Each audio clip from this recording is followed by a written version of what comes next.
Okay, I think good to start, I suppose. As we yap our way into Cage 4. Do me a favor, if anybody's here, let me know how the audio levels are. If they're good, if they're bad.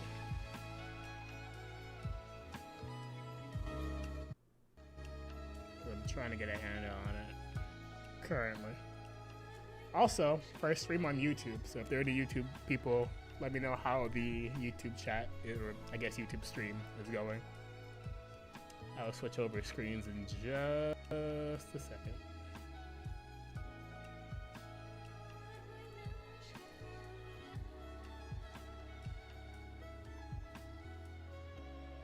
I'm trying to think to myself. What am I forgetting about? Nothing, I don't think.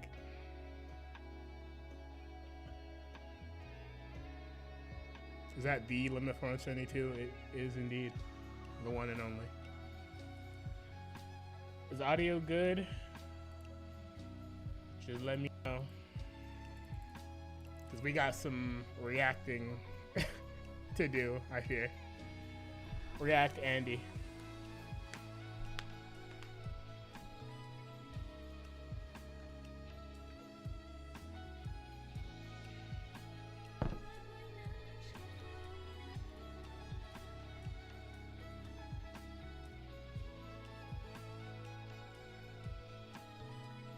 All good? Cool. Let me check something. Actually, full screen, as if I don't have this music playing. Alright, so, hi. Happy Cage 4 Day, or Nintendo Direct Day, or whatever you want to call it day, because we were not expecting, or at least I wasn't expecting. I know if I wasn't expecting it, you weren't expecting it. To have Cage 4 be shown at the Nintendo Direct, of all places. That's kind of crazy to me, I'm not going to lie to you. But it is time to do, I guess, one of two things. Number one, we're gonna look over the Cage 4 trailer one more time, and then point out things that I guess I didn't notice in the first half. And of course, if there's anything that you guys noticed as well that I don't point out, be sure to share it with me. And then also, I would like to have some discussion in regards to some opinions on what we've seen and some opinions on some gameplay things that people have been talking about since the trailer dropped this morning. Ideally, I would like to react to the entirety of of Dark Road today, but also I don't have 4 hours to just sit here and stare at the screen. So I will try and watch as much as I can when it comes to Dark Road. I'm gonna try and finish it in the stream. If I can't finish it in the stream, then oh well. We can always come back and watch more of it later. Whoops. 1 second here. Because I completely forgot to just do this. There we go. But yeah, I mean, I think we should be okay to get it started. But yeah, no, it's been a while since I've last streamed. I can't lie to you. Like, it has been, like, since, I cannot believe how much time has passed. It's been like 6 months, if that, right? Since the last time that I streamed, I'm pretty sure. It's good to be back. Link Legend, my goat. Welcome to the stream. It's nice to see you. But yeah, no, it's been a while. It surely has been quite a while. But I figured, it's time to just talk about some Cage 4 stuff. So let's go ahead and watch the trailer and then go from there. I assume everybody enjoyed the trailer, right?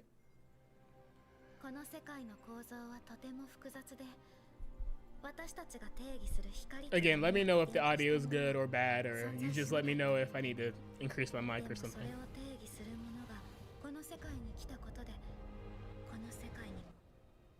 Trying to not have this too loud.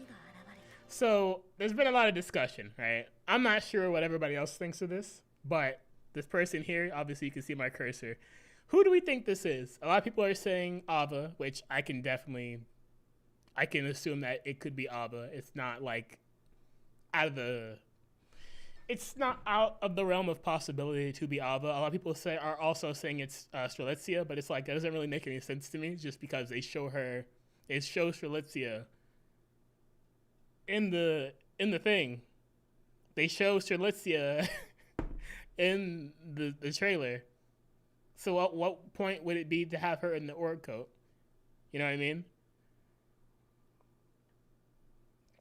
But Ava, we haven't seen Ava since Union Cross, I believe, right? And so time has passed. It's possible that she's, I guess, gotten a coat or whatever. Like I said before, I'm not entirely sure on, I guess, the Dark Road lore. I haven't caught up the Dark Road. I haven't looked at any Dark Road stuff.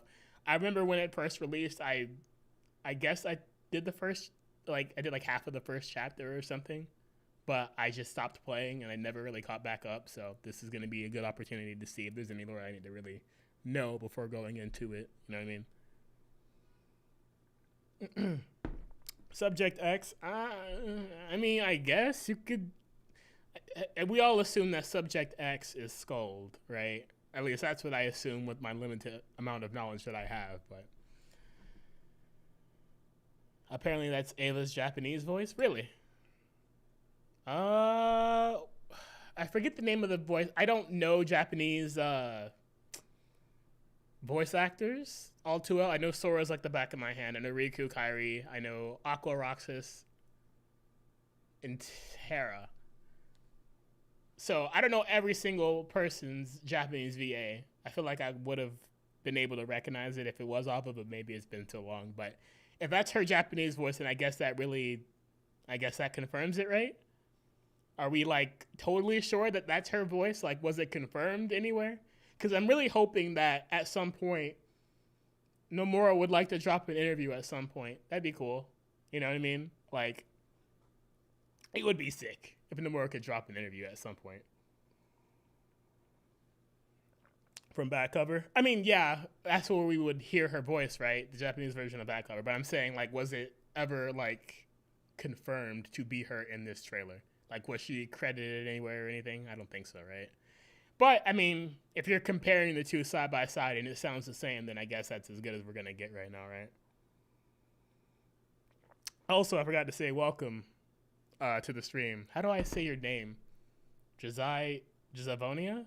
Is that how I say it? Anyway, you're my very first YouTube live chatter. So welcome to the stream. It's nice to see you. Very, very nice to see you. Because for people that don't know, I'm also dual live streaming on YouTube for the first time, just because I figured if I'm gonna stream, I should also just stream on YouTube. At least attempt to do so. You know what I mean? So this is why we're doing it. Yume Miyamoto. That's her name. Okay, so Yume Miyamoto. I mean, again, I guess it's good to have her name, but I still need to try and figure out if it was ever like confirmed or whatever. Anyway, that's number one. That's the number one thing, right? Bro, when I saw that this morning, I was just watching. I set an alarm, and I was like, I need to watch this thing just in case anything is shown that I want to see, like Xenoblade, which was shown, or Pokemon, which was not shown. But then I saw that, and I had to dip out and record a reaction, because I was like, nah, there's no way. Okay, so cutscene. She looks so good. Hold on.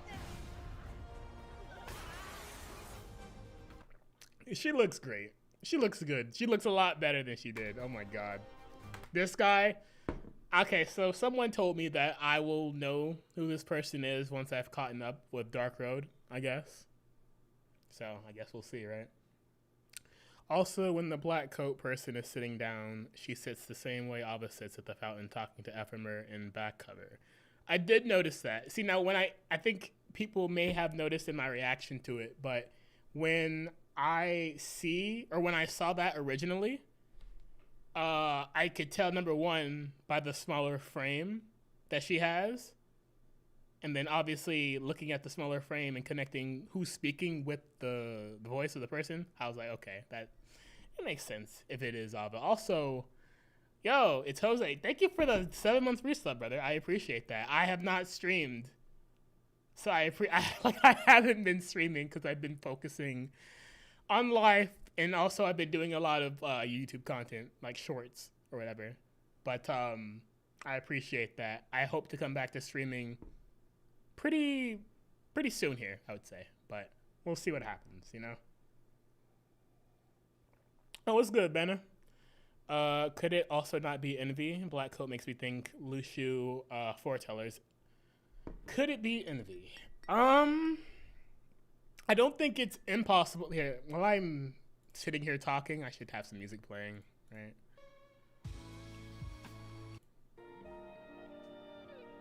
Okay, anyway. I do think that it's possible that it could be Envy. At the same time, it's like, I know they showed the foretellers at the ending events of Kingdom Hearts 3.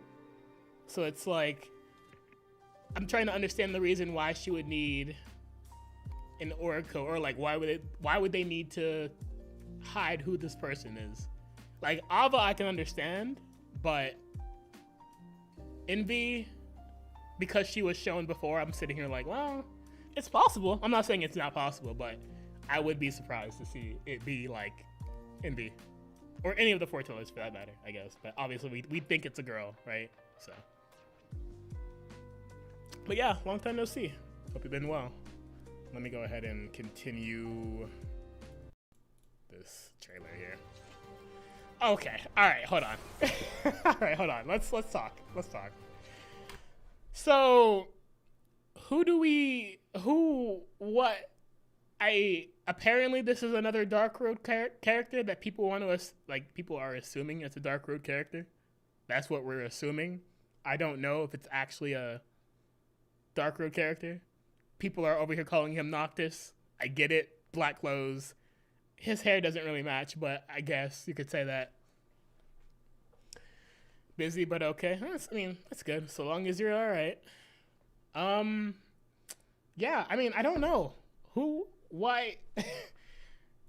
I can't say that I'm the biggest. Like, I don't hate the design or anything. Don't get me wrong, but like, I'm not the biggest fan because he kind of looks like a Union Cross OC character. Like, he kind of looks like an OC. It's fine. It's okay. Maybe it'll grow on me with more time. It's been less than a day since we've seen them, right? But yeah. Reminds me of Sora, kind of. Yeah. I mean, there was somebody unironically saying that this was Vanitas in the server that I frequent.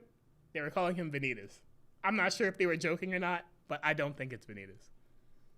So, like, you know. Earlier, I thought he was Riku and Noctis's body. Now, respectfully, how in the world would that make any sense? I'm trying to think that through, honestly. Like, how would that make any sense? He looks better in Dark Road. I mean, I don't disagree, honestly. I've seen like one image today of him, his Dark Road like design, and his Dark Road design is better, I guess. But at the same time, it's like what he has on right now makes sense. Like, he's in the city, they're all dripped out. It makes sense, right? I promise you, on my life, Ali has not played any of the games outside of... Oh, he's not finished. Let me correct myself. He has not finished any game outside of Cage 3. And that continues to be true to this very day.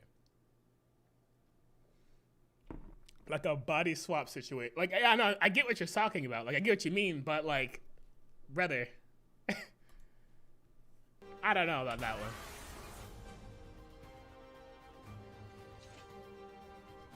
Okay, obviously we have... Shows by so quickly. So, and he has a Keyblade. Just so we're clear, like, obviously, Dark Road character, he has a Keyblade, but, like, what are you doing here? Isn't Dark... I'll have my... Don't answer these questions, obviously, but I assume Dark Road is set pretty far back. Like, 80 years plus. And he's a young kid here, so, like, what's going on? Luxord, not really surprising. In the ending events of Remind, when he's in the car, or when Yozora is in the car in the city, you see him driving, and, you know, we hear his voice, and we're all like, Luxord! It makes sense that Luxord is here, because we don't know his past, and the way he was, like, exiting in Cage 3 made it seem like he was from somewhere else. We didn't have his story yet.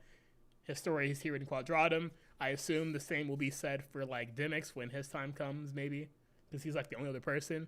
And then there's Union Cross characters, which are Lorium and Elrena, which are Marluxia and Larxene, respectively. So, you know. But, yeah, I mean, no, not surprising. Also, Eodol, welcome. You are now my second ever YouTube live chatter. Welcome to the stream. Nice to see you. Is this your first time reacting to Dark Road? Yes, it is. I remember when it first came out, I downloaded it, played it for like an hour. I don't remember anything at all. In the hour that I played, I don't think I did any story stuff like that. I was just playing the game to play the game, and then I just never played it again.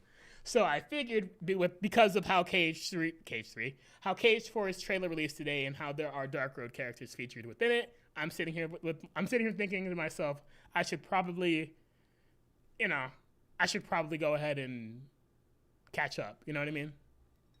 But yeah, I mean, if you're here to watch me react to that, then that's cool. Welcome to the stream. I don't know who this is. This whole screenshot is a topic of discussion. There are 3 things in this screenshot that I'd like to talk about. So the person in the black coat, don't know who that is. Have no way of knowing. It can literally be anybody. You can say it's Master of Masters. Who knows? There is the background. People are assuming that...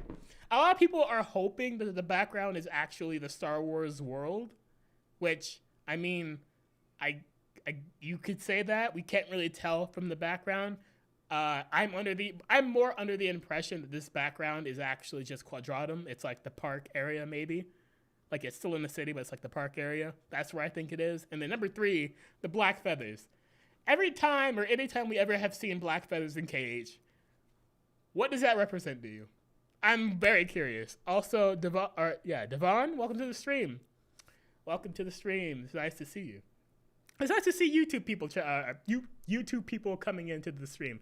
Again, this is my first ever YouTube live stream because I figured, you know, why not? HMK said it could be Sephiroth. I mean, I don't think it's Sephiroth. Not by any stretch of the imagination do I think it could be Sephiroth. But I can't really knock that either. But at the same time, it's like, why is Sephiroth wearing an organization coat? You know what I mean? And why would he be this early in the, you know what I mean? Maleficent? It seems to be of a male build this time around. So I do think it's a guy. Also, you're right. I mixed the 2 points. Black feathers also kind of represent Maleficent. That's a good point. That's a very good point. That's a very good point. What am I thinking? Sephiroth, Maleficent. Surely it's Maleficent, right?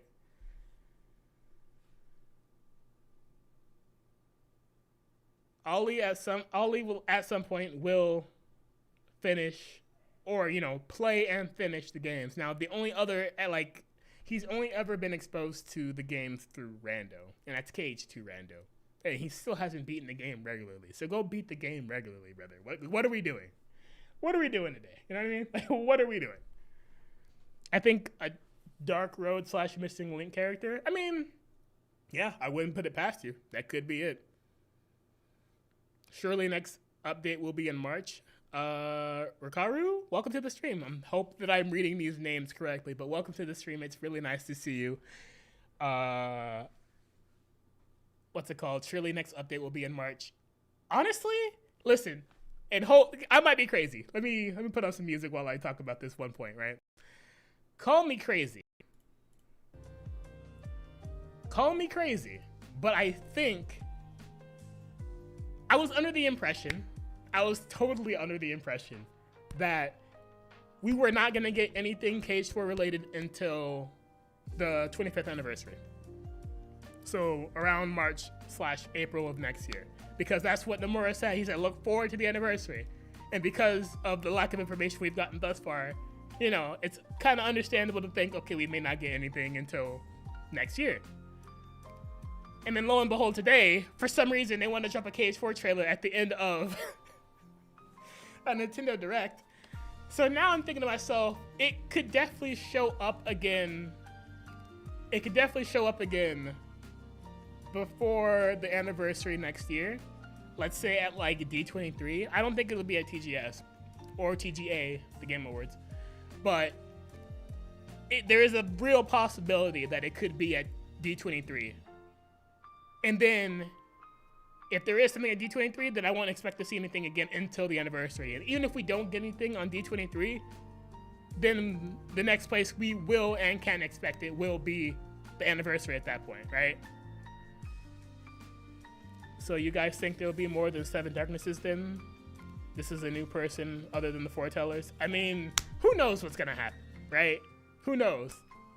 I'm pretty sure the whole 7 Darknesses or the 13 Darknesses and 7 Lights, excuse me, I mixed up the numbers there. I'm pretty sure that whole spiel might be done for now, unless there's a new, actually no, I'm lying, I'm capping, because there's a whole new chessboard, and then the Foreteller symbols representing the Darknesses, and then there is the Light. So that might still be a thing, so it could be possible. Could be possible. Mo Chocolate, welcome to the stream, brother. Nice to see you. Been a while, huh? It has been quite a while. Welcome, welcome, welcome. Hope you've been doing okay. You know what I mean? Life is hard out here for a pimp. What can I say?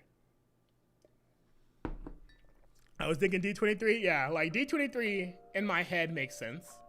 I'm not really, like, no matter what we've gotten today, I still am under the impression that we may not get anything until anniversary next year because they're still working hard at the game. Right? And if you look at what we got this year, today, it's not, it was new stuff, don't get me wrong. Like, I'm not gonna sit here and be like one of those people on Twitter thinking, oh, we got nothing new.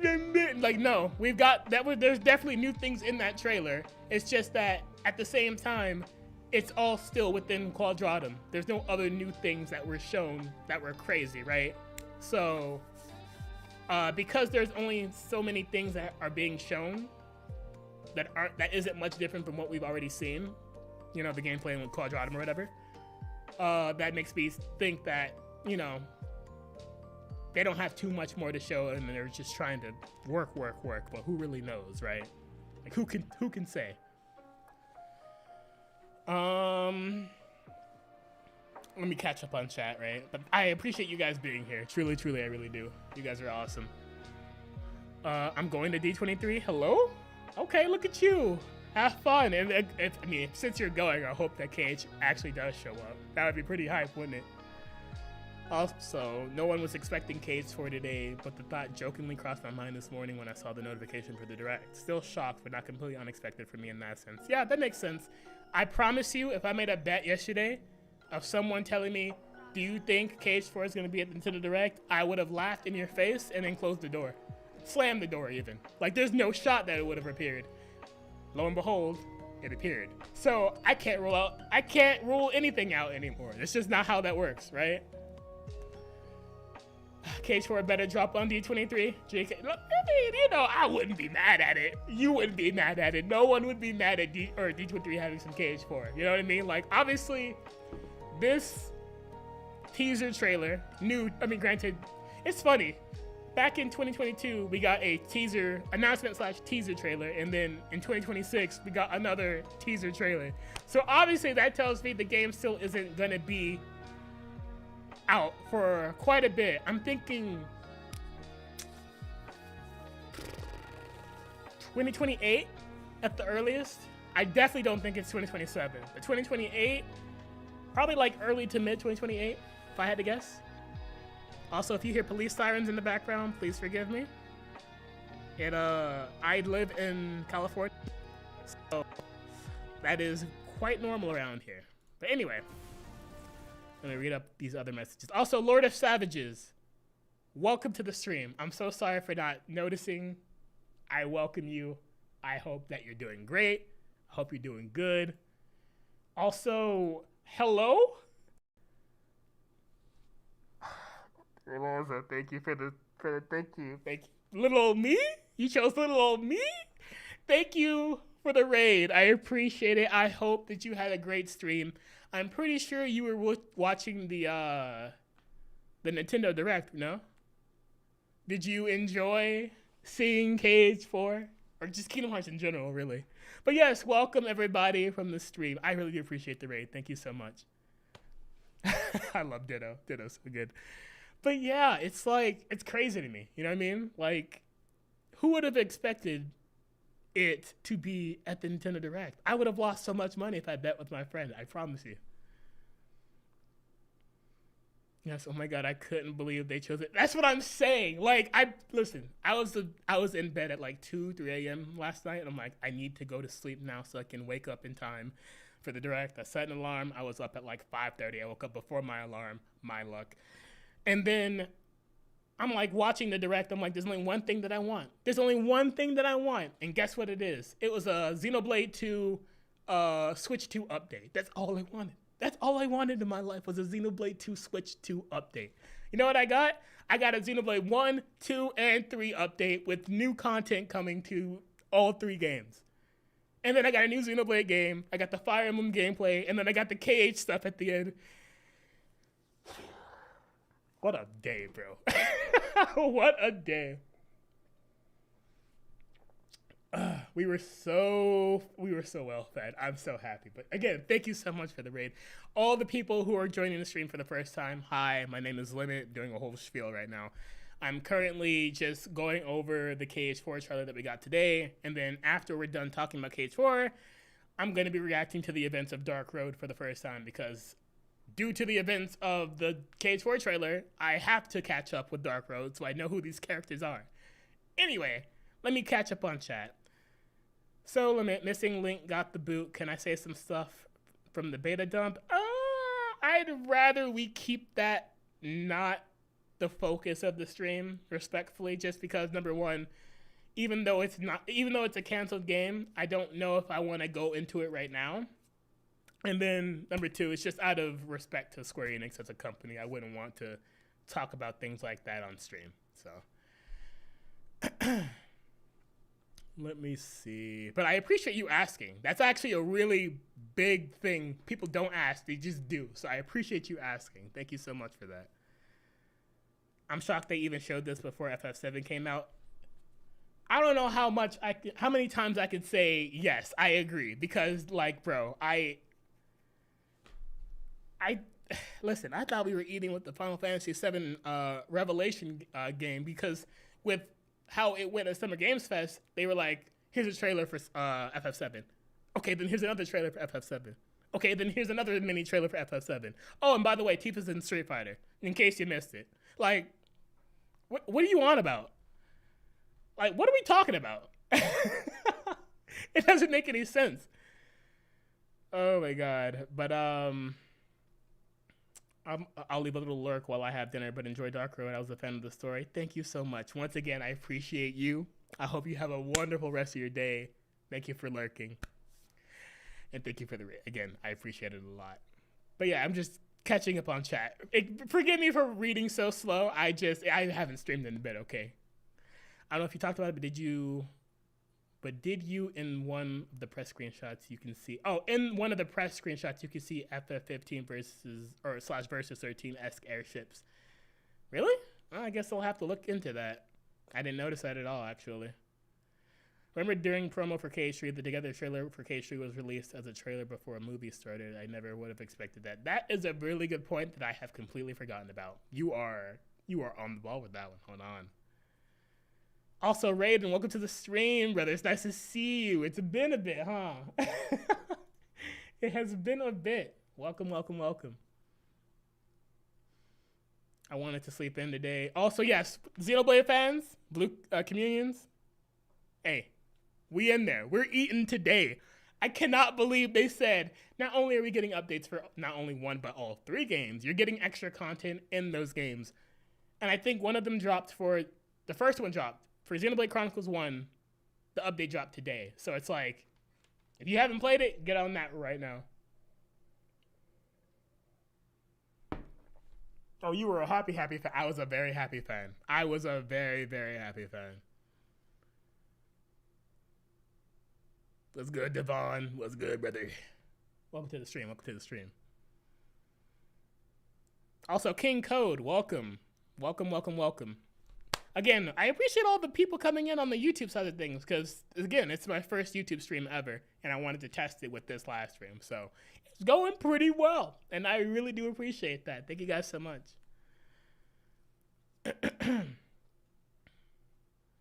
Comment after that was from, oh, right, okay. Well, I mean, at some point, I'm sure that we'll talk about all things KH. I actually want to bring on a couple of my friends and make bigger events out of my streams, like how I used to do it. Like, for example, I did Cage Jeopardy back in the day. I had a bunch of friends on that. I had some Cage debates. I had a bunch of friends on that, and those are really successful streams. So I'm thinking to myself, now that Cage 3 has released, to bring back the whole tier list debate / stream with a bunch of people who I used to do, or that I did the streams with. And I think that would make for some pretty interesting and, like, pretty entertaining content. But we'll see what happens, right?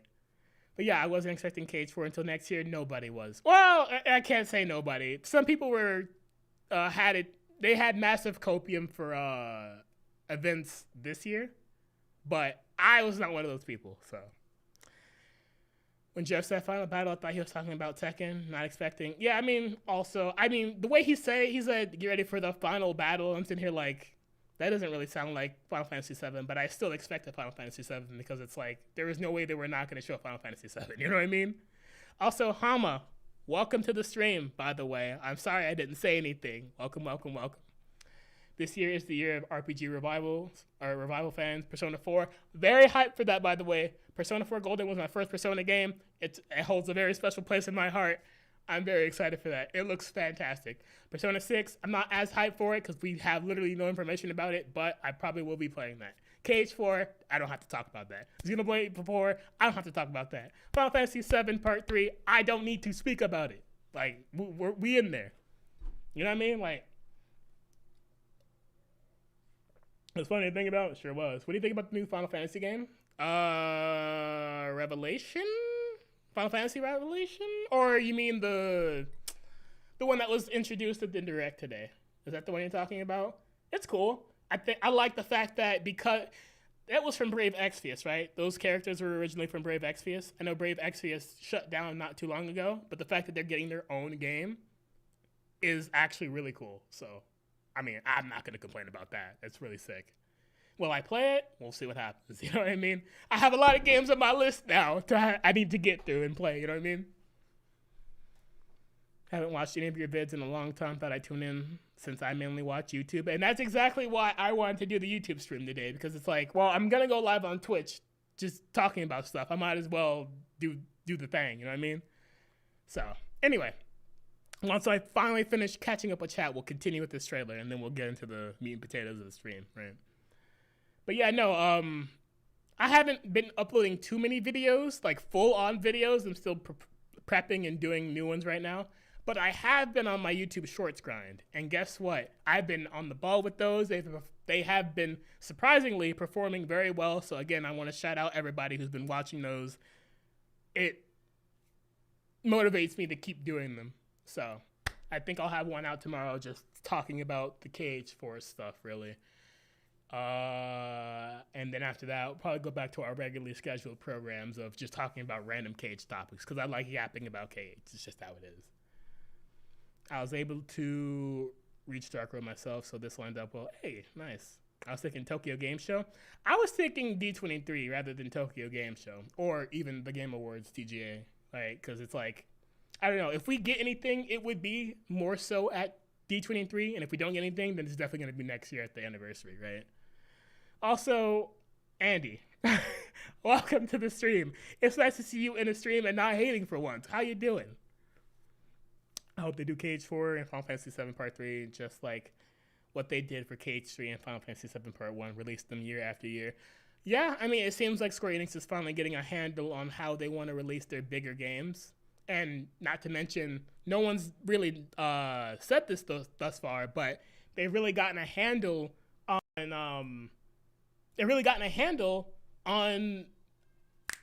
I'm losing my train of thought. They've gotten a handle on... what was I saying? What was I going to say? I've lost my train of thought because I was reading the chat. Oh my god, I hate streaming. Anyway, I was going to say they got a handle on being able to... it's on the tip of my... I was about to say something crazy. We are on stream. I need to remember that. They've gotten a handle on the multi-platform thing. Thank God I remembered. The last few years, they have not been releasing things.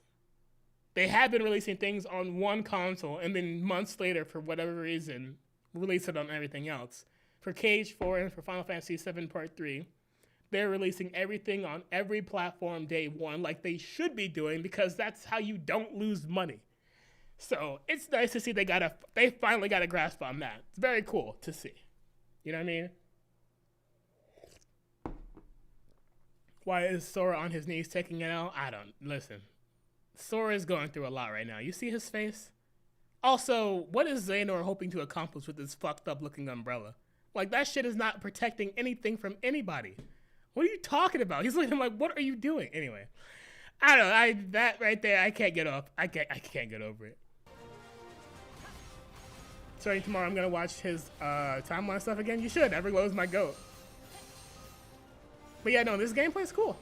I kind of want to dive deeper into how the gameplay works and see how the build system works, because it's like, also right here, is this not Strelitzia? Not Strelitzia. Is this not the Yozora's girl like reference or whatever, right? And then someone posted a picture of there was some blue like advertisement that kind of referenced Sykes, if I'm remembering correctly, I think. I've been waiting for Ocarina of Time to play my first time. I wish they showed more. Yeah, I'm kind of surprised they didn't show more than what they did. Not to mention they had a 95-minute treehouse after the fact, but they still didn't talk about or show anything, right? Yes, Sykes. It said it was like a blue sign. If I find it or if I see it, I'll pause and show you, but wait. It's right here.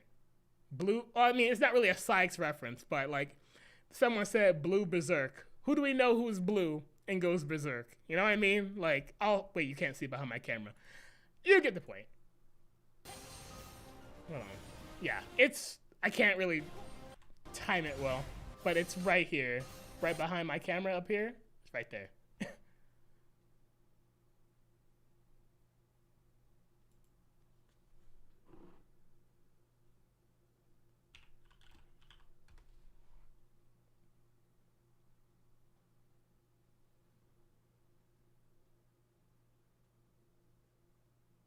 Hello? It should be good now, I think. Hi, hello? Are we streaming? Refresh. Yeah, okay, we should be live. I don't know what the hiccup was, but, you know, makes sense, I guess. We back? We good? Okay, well, I mean, I guess it's good that it went back up, whatever. Yeah, I don't know what that was. It just, I'm not dropping frames. It's just the internet connection for it just tanked and then it came back up. But why would it be for Psyx though? That's my question. That's why I was like, it doesn't really make too much sense for it to be Psyx because of the fact that it doesn't show Psyx, but who is blue and then who goes berserk mode? Who has a berserk meter? Psyx, you know what I mean? So it's like, that's the only connection that could really draw from that. Thank you. I'm glad that we're good. No, your internet's fine. Mine is fine too, or so I thought. So, but whatever, it fixed itself. Hopefully it doesn't happen again. Also, let me check. Are we still good on YouTube? I'm pretty sure we're still good on YouTube. Yeah, we're good on YouTube. Yeah, we're good. Okay, cool. Anyway, back to the trailer. The direct one has a command menu HUD? Right, we'll look at that right after this, like really quickly. Like, we'll skip to the gameplay. But yeah, no, I would really like to understand and know the intricacies of the build combat system, because from what people have been saying, it sounds really interesting, and I'm really looking forward to knowing more, honestly. Now, I want to say something, and feel free to disagree. Feel free to disagree, feel free to agree. I'm just saying, this air combo right here, is leagues better than anything we got in the base KH3, or just KH3 early trailers at all. This right here is so snappy, it's so fast, and then as soon as his combo ends, that boy magnetically drops down to the ground. He doesn't linger in the air for an ungodly amount of time. So, like, that's good. That's real good. Also, this slash right here, the first slash, is the same downward slash from KH3, the very slow one that I hate. Look how fast he was able to... There's a god out there and they're listening. But yeah, no, I mean, it was a really cool trailer. I liked it a lot. I hope to see more relatively soon here. I'm not going to sit here and lie to you. But let me see if I can go back and then... Is it in here? No, that's that one. And then that's that one. And then this is just... oh, there it is. Everyone's reactions, including my boy John. That boy is funny. I cannot lie to you. The team learned from their KH3 mistakes. I don't want to speak too soon. But from what we have seen thus far, it's looking mighty nice. Like, it's definitely KH3 coded, but in a good way. Like, it's basically reminding me of the Remind gameplay, and that's all I want, right? I don't need this amazing KH2 gameplay. I don't need this, like, state-of-the-art gameplay for KH4. I just need them to make a good, fun battle system. That's all I want.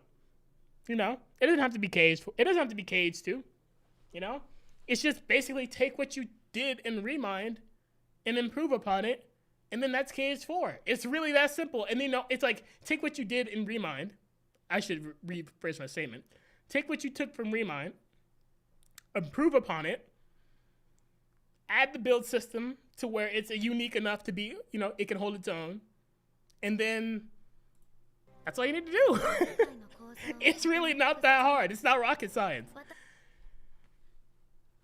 Yeah, it's what I was thinking while Dean was going back through it as well. The combos look faster and smoother than base KH3. So much. Oh my god, it's so much smoother. So much smoother. I need it. You need it. I need it. Everyone needs it. I'm not gonna sit here and lie to you. But yeah, let me skip back to this gameplay because I want to see the HUD. Wait, people are lying to me. People are not. Okay, can someone do me a solid? Actually, hold on. I might be able to do it myself. But where in the world does the UK one? Okay, never mind. We're good. The UK coming through. So we have the HUD here, obviously. Okay, so now I can't go into too deep a detail on the combat system here. Obviously, I know nothing about it. But the fact that this is more of, from the little things that I've seen, the fact that it's more of a time, like a resource depleting system rather than like how situation commands work, is also really good. Like it's not time based, is what I'm saying, right? Like you can continue doing what you want to do, and you have the option to use it when you want to, right? Like it complements base Sora.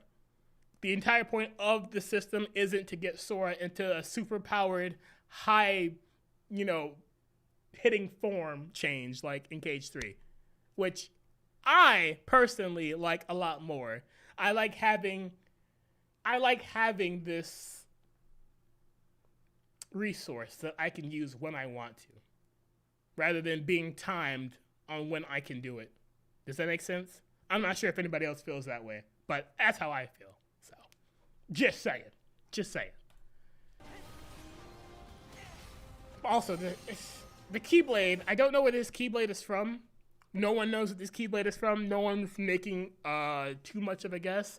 People are saying it's a Moana World Keyblade, and then Dean over here, jokingly in my ear, has been telling me that it's an Elemental.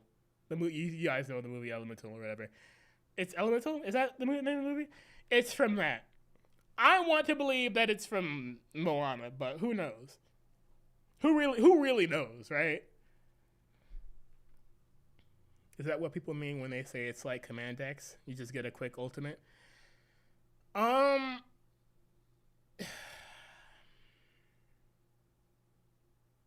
not sure what you mean by that exactly.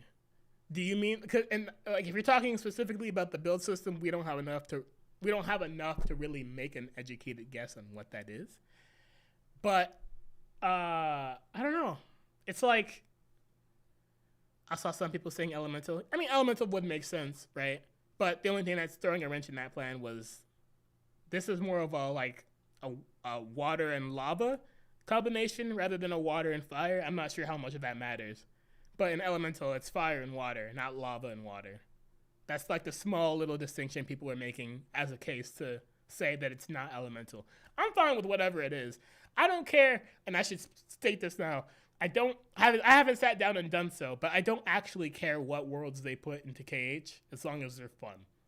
Now, there are some exceptions. I don't want to see cars, because if I see a red Sora with his hair, if I see a red car Sora with hair, I'm gonna lose my mind, and not in a good way. I don't know what I'll do. I'm not exactly sure what I'll do, but it won't be good. I don't want to see a Cars world. That's probably like the number one thing I don't want to see. And I don't want to see too much Marvel either. But other than that, put in whatever you want. So long as it's fun, put in whatever you want. Outside of those two things. But yeah, I'm not sure where this Keyblade is from. But this is more of a fire, lava type. I don't know. It could be Elemental. Who knows? Chain Raid. Also, I love Kingdom Key. Hold on. But yeah, it's like you're able to deplete the meter when you want by using certain attacks at certain stages, and it's actually so good, man. So good. Like, this is what I want. This is what I wanted.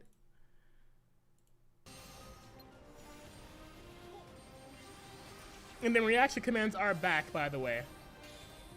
Because I think in the gameplay somewhere, a prompt comes up for a reaction command very quickly, but it's very cool. Also, praise be to God, no attraction flow thus far. They could very well add it back if they wanted to, but like, why would, I don't know, it just seems like a very like, how can I put this in a way that doesn't offend a lot of people? I don't think attraction flow was ever made in mind for actual Cage fans. Does that make sense? When I look at Cage 3, I feel like Cage 3 was made with the intent to appeal to as many casuals and newcomers as humanly possible. And because of that, they added in a lot of things that would appeal to a casual and or a newcomer player base. You know, they wanted the game to sell as much as humanly possible. Right? So, because of that fact, they, you know, they did that. So, I don't know. Those are just my 2 cents. Also, this is saying I have a 22-second delay. I don't know what is going on with that, but let's go. Can we go back to the 5-second delay? I'm fine with that. Okay, but yeah, everything else is pretty much the same. Did the thing go back when he guarded? No. Snappy? Okay, he didn't magically go back to the ground after that one. Let me get a treasure planet and I'm good. I'd be cool with treasure planet. I wouldn't complain about that. And then he fell. Okay. So that's slightly different too. Because in the another version of the trailer, he just automatically zoomed down to the ground. I could not believe it. Cars, just be a summon, please. How about we just don't put any cars into my cage? How about that? That'd be cool. That sounds like a really good idea. But anyway, that's pretty much the Cage 4 trailer that we got today in a nutshell. There isn't much to talk about, to be fair, but I mean, it's nice to look at. So I can't really complain about it. Especially her. Very nice to look at. But yeah, other than that, there's also one more thing that I wanted to touch on before we started watching some Dark Road, I guess. And it's the fact that there are some things that were pointed out in the gameplay that yeah, there were some, actually, we don't have to do this one. We can do this one. There were some things pointed out in the gameplay that people have been taking a lot of offense to. You know what I mean? And one of those things happens to be, there's now, I wish I had actually no, I can bring it up. Hold on. I will bring it up and then I will switch it over to this tab so you guys can see it.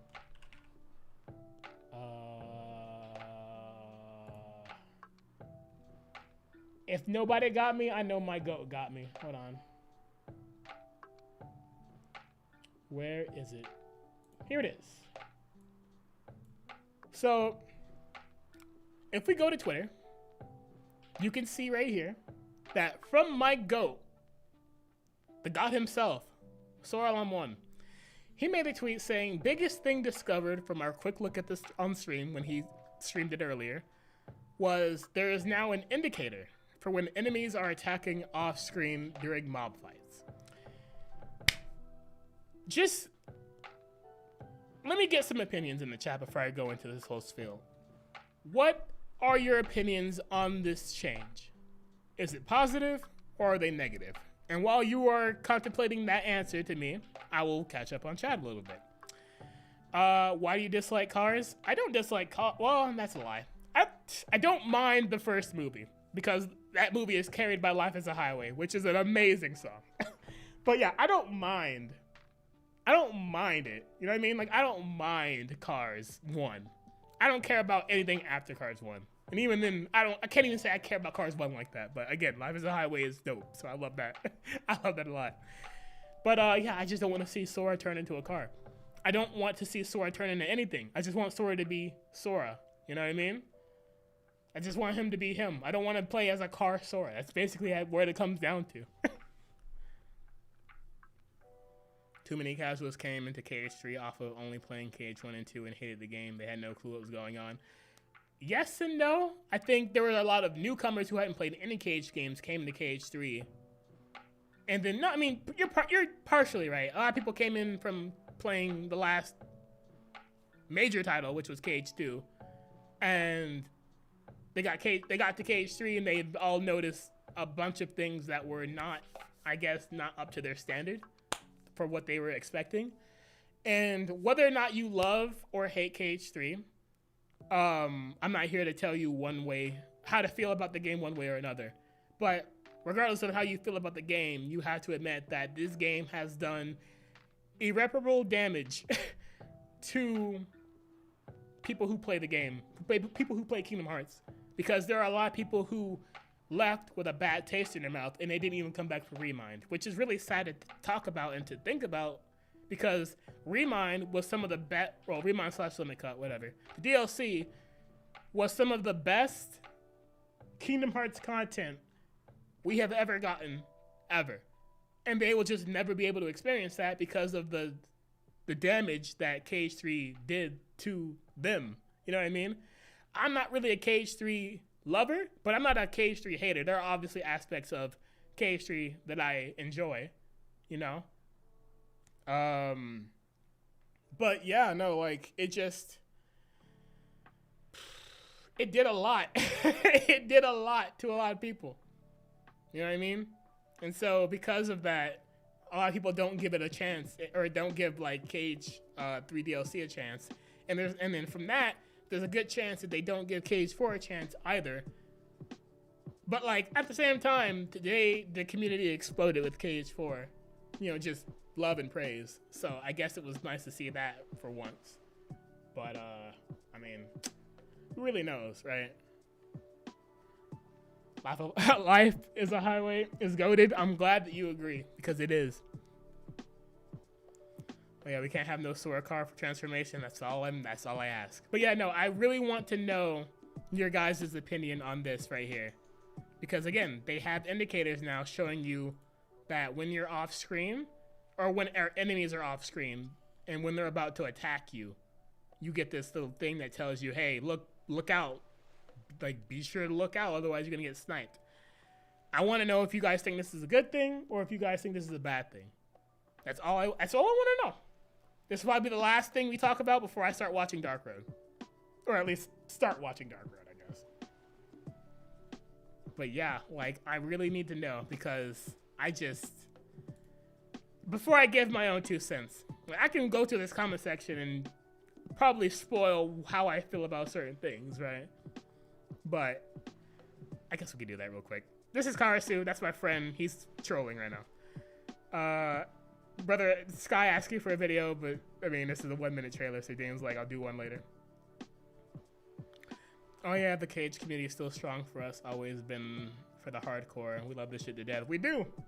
We do. And I would only hope that Cage 4 is really good, and that if it is, people will be able to come back and enjoy Kingdom Hearts for what it is. You know what I mean? I almost said Kingdom Hearts Master. Kingdom Heart Master, welcome to the stream, brother. I appreciate you coming out. Final Fantasy 16 did this? What do you mean? Oh, you mean this? This right here? What did Final Fantasy 16 do? I'm very curious. But yeah, no, people are like, it's a nice find. I know this is technically something that could change because they had a disclaimer at the bottom. Yeah. But I hope that mechanic stays there. And then there are people who are saying, kind of weird. Like God of War had that due to limited viewpoint. In the movement Kratos has, Sora has all the movement in the world with a widened cameras. More generally a skill issue to get blindsided here. And then people are also saying, I cannot express how much of a quality of life this is. So I'm gonna let the gift speak for me.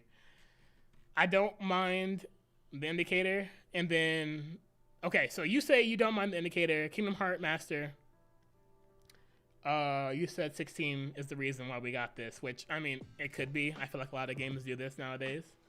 But if you want my honest opinion, I think that it's nothing but a good thing. Because one, and I'm going to try and put this in as eloquent a way as I possibly can. I don't see, as a a veteran Cage player who plays on nothing but the hardest difficulties, I do not see how this is a bad thing. Why do I not think it's a bad thing? Because with the way Kingdom Hearts 3, let's go back to Cage 3. With the way that Cage 3 was designed, with a billion enemies on the screen, there are plenty of moments. No matter how much Sora is moving around, no matter how much the camera is widened, there are many moments where you will get sniped in one shot and killed off screen. And it's very frustrating because there are a lot of enemies on screen. You can't always, account for something you can't see in the back of you, right? Like when you're playing on beginner mode or you're playing on standard mode, if you're playing on proud mode, you're not going to find that to be an issue. You're not going to find this to be an issue of enemies hitting you while you're, attacking a boss or attacking other enemies. It's not going to matter to you because you're not going to get one shot. You're not going to die. It'll take a little bit of damage that you'll heal up with potions or whatever. When you're playing on critical mode or you're playing on level 1, which was what I was doing, any attack from any enemy, they could sneeze on you and you would be dead. And again, the sheer amount of enemies in Cage 3 mob fights is ridiculous. I get it because the game, the way that the game is set up lends to my opinion on this matter because Cage 3, a lot of people agreed when it first released, number one, it didn't release with critical mode. That came out months after. And then number two, it's one of the easiest Kingdom Hearts games ever created. The whole point of Kingdom Hearts 3's combat system and its mob design is so that you can hit a bunch of enemies. Base Sora, they did not care about Base Sora. Base Sora, you were using him in order to get a bunch of hits so you can build up that situation command, and then you can go into a dry form and just go swinging wildly with hammers and, other flashy Keyblade transformations. And yes, admittedly, that is fun. It can be fun. But the fact that you can just go into a more powerful mode and just start swinging wildly, that is the entire point of what they were aiming for with that combat system, right? That's what they were aiming for because the game was easy enough to allow that to happen. But if you go and play on any other mode that's not standard or proud, if you play on critical mode or you play on level 1, you need some type of indicator that lets you know, there are 17 enemies behind you that have the potential to one-shot you. You need to be able to do something about that. You know what I mean? Oh, people are complaining about that marker? Yes. Yes, they are. And I cannot believe it. People are saying, okay, so yeah, this Karasu right here is trolling.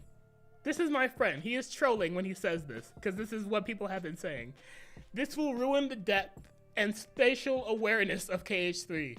They're giving into the low skill 2FM elitists. The thing is, and I don't like comparing KH2 to KH3 because it's just, to be fair, I don't like to compare the two because they're two completely different experiences and you'll have a lot less headache. You'll have a lot less headache when you do. But when you look at KH1, or no, I can't even say KH1 has this kind of has this issue as well. But KH2 kind of fixes it with the better camera and the fact that there aren't a million enemies on screen at one time. I think KH2 handles mob fights the best because there's not enough enemies on screen to warrant you having to have an indicator at any point.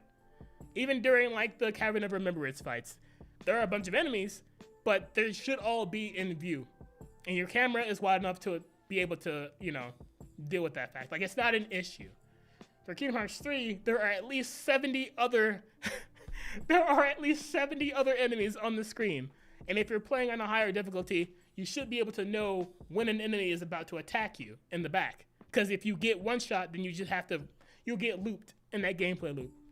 But again, like I was saying earlier, how the gameplay is with KH3, the game was piss easy up until a point, and it was designed with, or it was designed in mind with Sora to be able to just mindlessly hit enemies until he gets his situation commands. And then he can go into a crazy powerful mode where he can go even more brain dead and just hit a bunch of enemies and be fine and still take those hits. But that doesn't apply to harder difficulties. You know what I mean? So like, I think someone here in chat said, what's it called? Someone just said it. Where was it? That should have been a critical mode thing. Right, like basically a thing where you could turn on for critical mode. Is that what you're saying? Because if they had done that, at the very least, that would have been fine. We wouldn't be having this conversation. I don't think anybody on Twitter would be complaining that an indicator is there. And not to mention, we don't even know if they're going to have the option to turn off the indicator.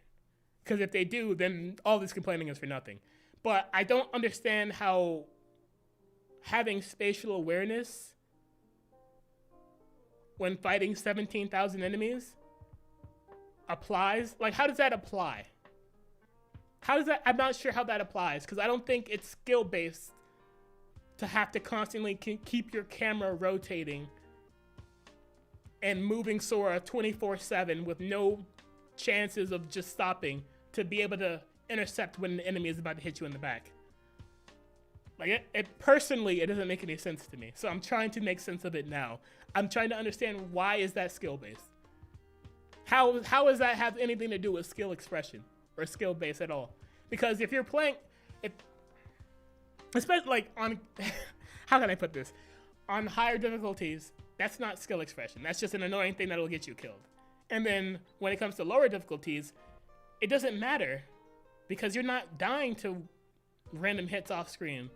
Yeah, you can go out of your way to try and avoid enemies all the time, but again, you're just moving 24/7, and you're constantly moving, constantly moving. You're not having to do that in other KH games.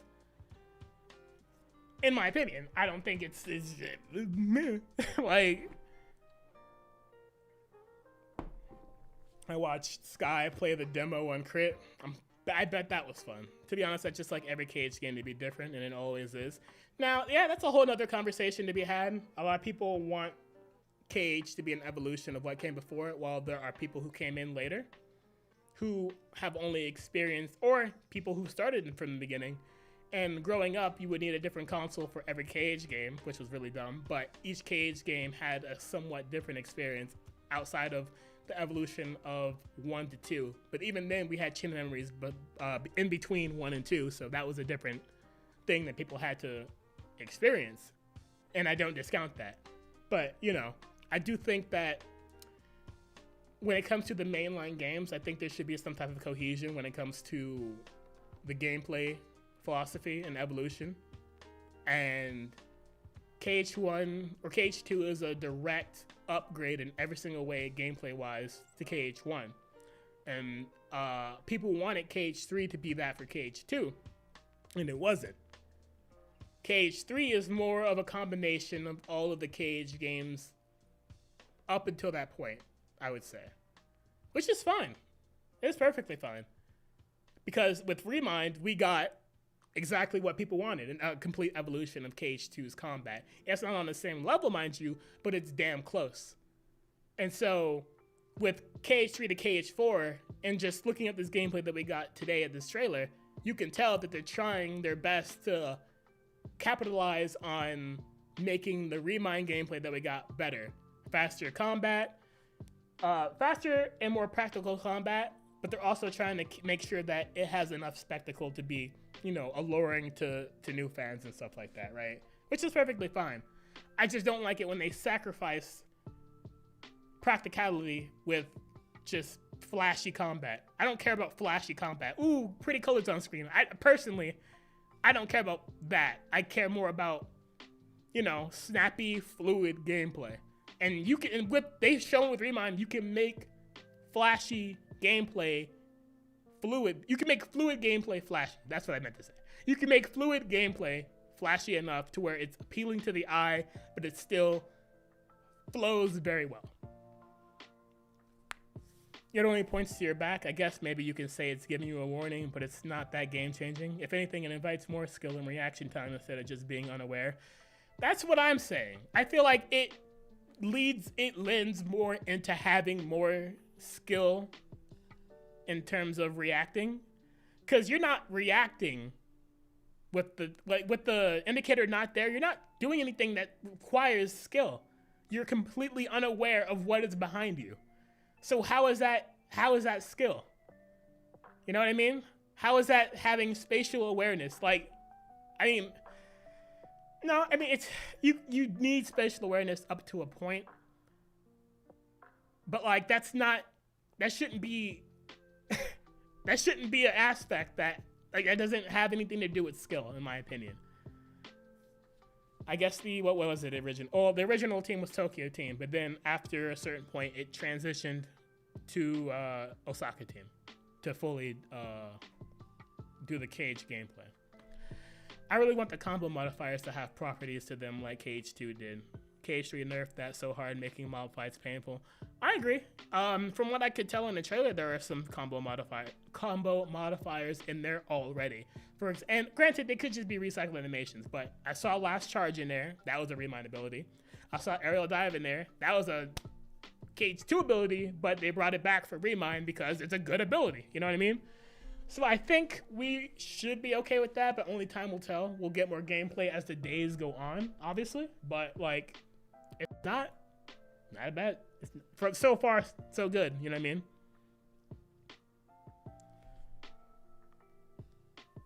Havoc, welcome to the stream. Nice to see you.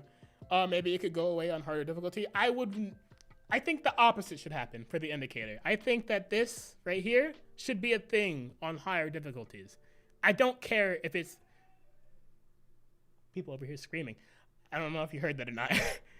But yeah, no, I think that it should be a thing on higher difficulties because you have more of a chance of dying to, like, you have more of a chance of getting one shot to things off screen that you can't see due to the sheer amount of enemies on screen. I don't think it should be a thing on easier difficulties like beginner, standard, and proud because it makes no sense. You're not going to get one shot by any enemy on those modes, you know? They're not doing enough damage to warrant you having to always know. But at the same time, if it was just a thing, if this indicator was just a thing for everything, for like all game modes, I don't think that's a bad thing either. I don't think it should not be there just because it's easier. It's just a useful thing that people can have on if they, you know, it's just like, oh, we're over here talking as if it's an option we could turn on and off. I'm going at it as if it's just a thing permanently until we have further confirmation. But I'm thinking to myself, it's fine. It's a good thing to have because, again, with the way that mob fights are currently set up, it's bad if we get destroyed off screen on higher difficulties. Because again, you won't catch me playing on beginner or standard or proud. Again, I'm not coming at people who are playing on those modes. I'm just saying, as a Cage veteran, I like playing on the harder difficulties. So if I could have an indicator that tells me right here, if I could have an indicator that tells me that, yo, you have something that could potentially kill you out of your sight with the 70 plus enemies on screen, I'm just saying that would be pretty helpful on a critical or a level 1 run of Cage 4. That'd be nice. Eric the Dude, welcome to the stream, brother. Welcome to the stream. Just got in here. If we're talking about the indicator, it depends on what it's for and what it indicates. If it's for off-screen attacks, it might be useful. It could also be reaction prompt, or related to build. I feel like they showed us so much yet so little of combat, but I like what I've seen so far. Seems like they have improved from Remind as a base combat, at least thus far. You are completely correct, and I completely agree with you. I think that for your first point, we don't know what it's for. You're right. But if I had to guess, if someone were to ask me what it was, I assume it's just, right before you're about to get attacked by a Heartless or an enemy or whatever. But you're right. I think it's a good idea to wait until we know exactly what it is. But I think it's a safe guess that would be what it's for, right? You know what I mean? And then to your second point, no, it's all, I promise you, I've been saying this since this morning, since it dropped. This is already better than Cage 3's base combat. Already. Like, you can look at it and tell. It's a lot snappier. It's a lot more fluid. Like, it is just an upgrade in every little way. So I think, and that's very good to know, and it's very good to see, because it didn't, that gameplay change didn't really change at all. Like, the gameplay flow didn't change from early KH3 trailers to later KH3 trailers. The only thing that changed from early to later was that more Keyblade transformations were shown in later gameplay trailers. But Base Sora himself, they didn't really focus on because there wasn't really anything to show for Base Sora. Base Sora was just a means for you to get to your form changes, as opposed to KH4 Sora, where it seems like Base Sora works in complete harmony with the build system. That way, he can do what he wants to do, but he can also do cool stuff. You know, I'm not really well spoken, but you get what I'm trying to say. Yeah, playing Critical from the jump would be a good change too. Yeah, I assume they will release Critical day one, like they should have done with KH3. But I mean, this is a big hope for me. Just very big hope for me. Once you play Critical Mode, you'll never go back. Pretty much, that's where I'm at. Like, at this point, I love the challenge of Critical Mode. And if I have the option to do level 1 on a second playthrough, I'd like to be able to have that. Assuming it's properly balanced. I think that the new content for the DLC was properly balanced around level 1. Everything else in base KH3 was not balanced with the idea of Critical Mode or level 1 at all. Obviously, because it was meant to be, the game was a lot easier on release. And with the thousands of mobs, it's like, it didn't matter if you got hit. You were just using, again, you're using Sora as a conduit in order to get your form change so you can do the same thing as base Sora, except more flashy. That's basically what it came down to. And I'm not saying it's a bad thing. It's just not something that I prefer. I like the build system already more because it's already like, it's already more just fluid. And then it's a resource that you take away from rather than it being time-based, you know? Like, it makes sense. You're still able to use it, and then he used an attack there. Right here. It's the same here. He still was able to use that command. But then when he goes into this and it brings up Chain Raid or Star Ring, I guess that didn't deplete the gauge. It was the other reaction command that did that, right? No, it did do that. Okay. That makes sense. So yeah, no, it took away from the build gauge. It's a resource that you have to manage rather than it just being given to you depending on the number of hits that you do and it being time-based. So, I mean, you know, it is what it is. Looking back on the 2015 E3 trailer KH3 build, oh my god, it looks so fluid. Some people are complaining, and while valid, I'm like, y'all don't remember how rough 2015 KH3 combat looked. I'm a little neutral on whether Critical should be there at launch. 2FM and 3 Critical were good to me because it felt like they implemented base game feedback, like for example, DDD and 0.2 Crit were kinda ass. If Proud is the only thing we get, I want KH1 Proud level of difficulty and balance. If we get Critical from the jump, I hope it's more like KH2FM and 3, where they understand what additions and restrictions that make Critical Mode more fun, and not like 0.2, where it just restricts the combat for the worst. Now, I may agree on some points, and I may disagree on others. So, on your point of you being a little neutral on whether Critical Mode should be there at launch, I don't think there is any good reason why Critical Mode should ever not be there on launch. In my opinion. In my humble opinion, I don't think there is any good reason as to why it shouldn't be there. That's just me, you know? You said 2FM and 3, Critical Mode were good to me because it felt like they implemented base game feedback. I think for Umbra, now Laura, welcome to the stream. It has been a hot minute. Welcome to the stream. It's so nice to see you. We are so back.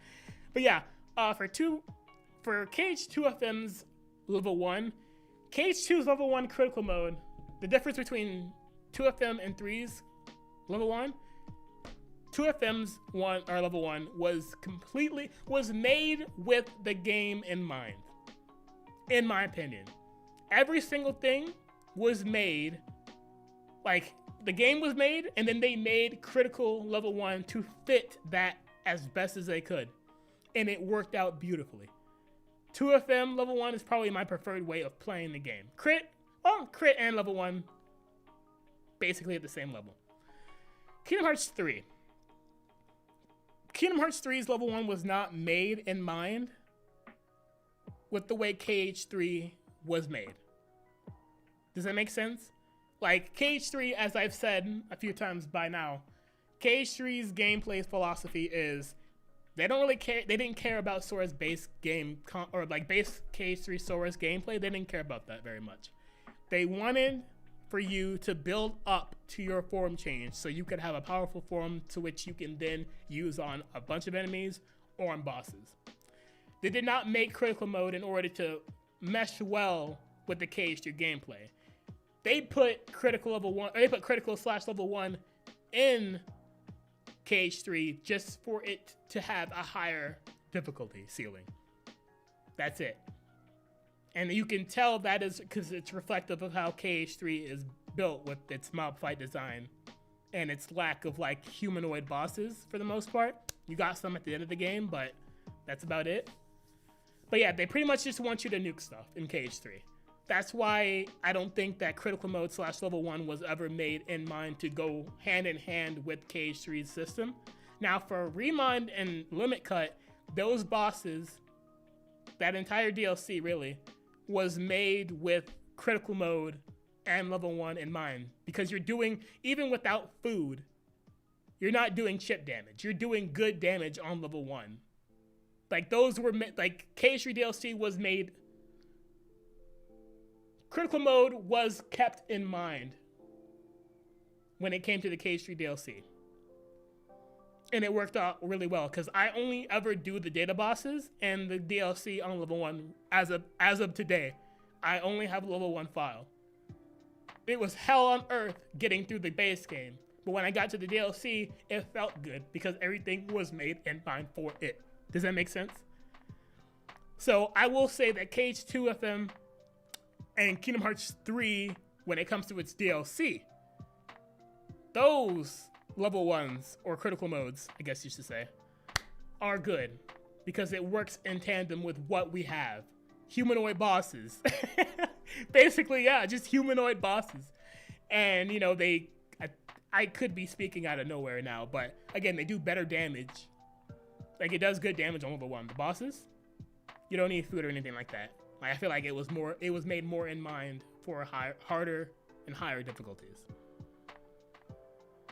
So when it comes to level 1 or critical mode for KH4, I hope that they model it after KH2FM and 3 Remind. You know? And having the indicator is a good sign because I'm then able to have more control over what kills me. Not random shots on screen. Because even if you are spatially aware of what's happening at all given times, you will get killed off of random things in KH3. This is how it happens. It's just how it works.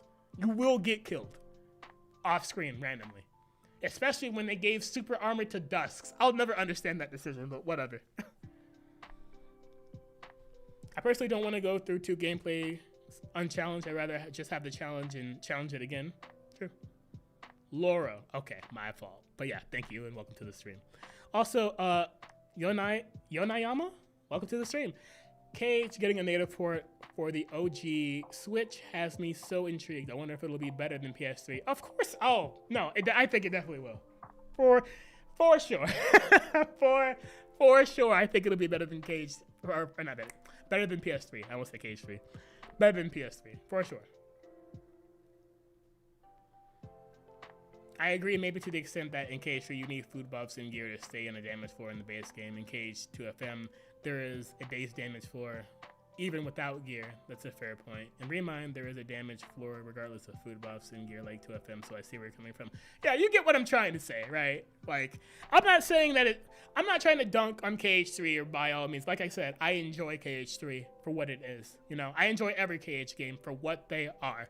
I don't have time or patience or the audacity to argue against what you should like or whatever. I don't care what you like, right? I care what I like.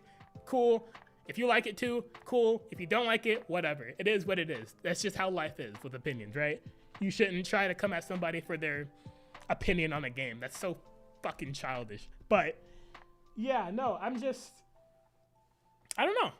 That's just my opinion on it. Like Cage 2FM and Cage 3 Remind were just better equipped to handle critical mode and level 1 than base Cage 3 ever was. Cage 3 base Cage 3 was never meant to handle that, you know what I mean?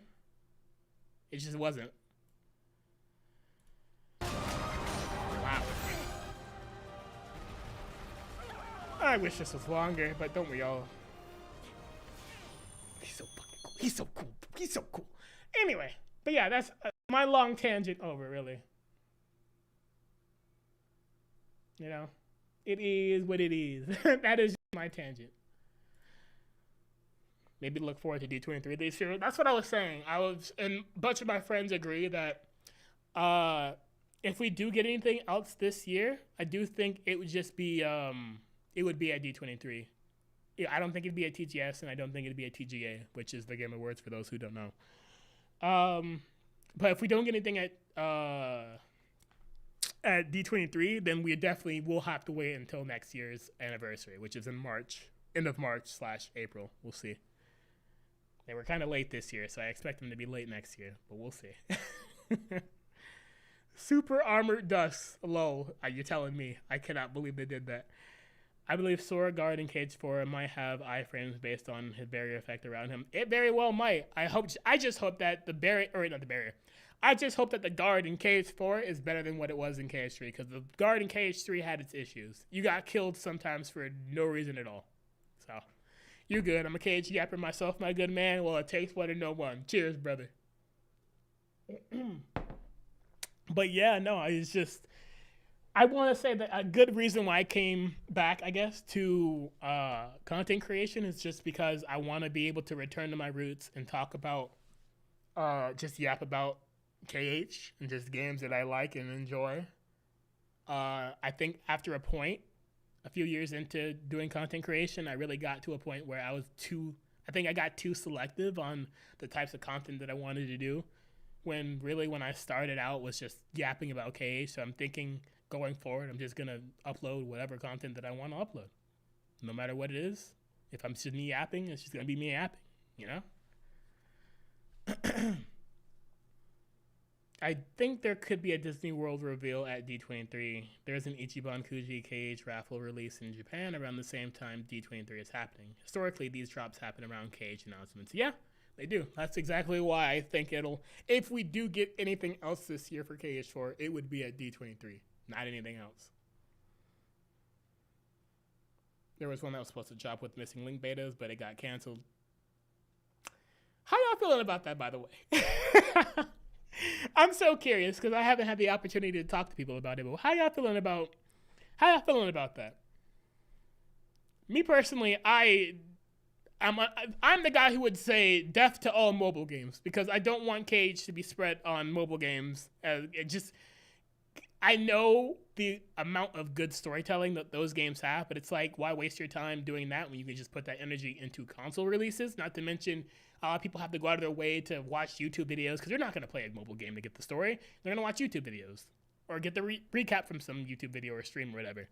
I am fine with it being canceled, personally. I know it's blasphemy to say that, but I'm kind of happy that it did. Like, sure, it could have held us over, technically, until Cage 4, but, like, I've got other games to play, right? I'm not, like, dying for Cage in general. I just, whenever we get stuff, it really counts, and it's really hype, and today was an example of that, really. What's up, Wings Girl? Welcome to the stream. Let's see. I would have wanted Cage 2 Combat, but it'll be Cage 3 Combat, and Cage 2 FM Crit was insanely balanced. Welcome to the stream, Kire. I don't think they can achieve that again. It'll be Cage 3 Crit, which was pretty tough. No, I don't agree. I think that, respectfully, I don't agree. I think while it does look more Cage 3 leaning, it looks more Cage 3 Remind/Limit Cut leaning, and which is a big difference. And a thing that a lot of people don't agree with me on is that I view Cage 3, base Cage 3, and Cage 3 DLC to be two different things. I look at those things as two different entities. They are not the same game. They are not the same game. I think they are two different entities, and the fact that this gameplay that we've gotten thus far is leaning more towards Remind combat than base KH3 is already a good sign. Already a good sign, in my opinion. Yeah, I'm glad it was canceled. I'm still crushed. It always hurts to see years of work scrapped, plus Missing Link Scholar was so cool looking. It's fair. Yeah, I'm glad it was canceled. I think having the story and lore be told on mobile games was one of the biggest mistakes in the series. I also agree to a point. I think that if it was just one mobile game, I'd be more okay with it. But the fact that there was multiple, and then they would never last that long. Granted, mobile games aren't really built to last too long. There are some exceptions, obviously. Really, really popular mobile games. But for KH, it's like, I don't know if KH has those, I don't know if KH has the meat for that, so to speak. So it's like, while I do think, it's a good thing that KH is no longer on mobile. Just focus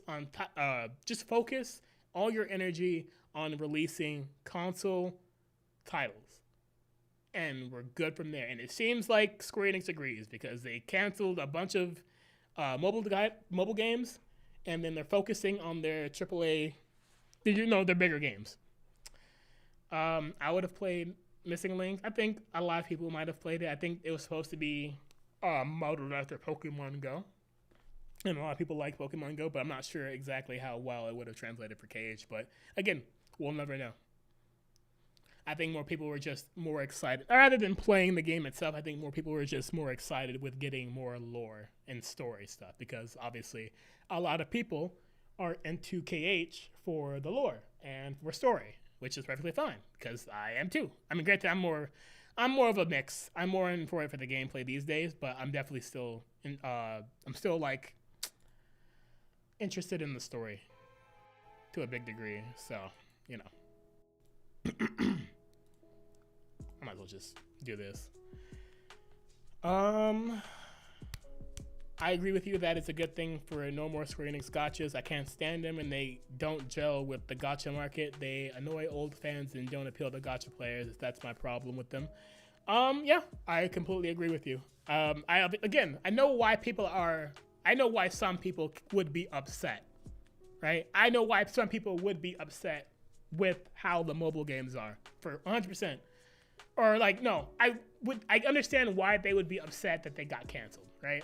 Because some people just like mobile games. Some people have entire channels or histories built on the mobile game titles. So when there are no more mobile games, it's kind of like, what do I do from here? Granted, nothing's stopping anyone from doing console stuff, right? But I realize it's a big part of a person's livelihood and stuff like that. So I definitely understand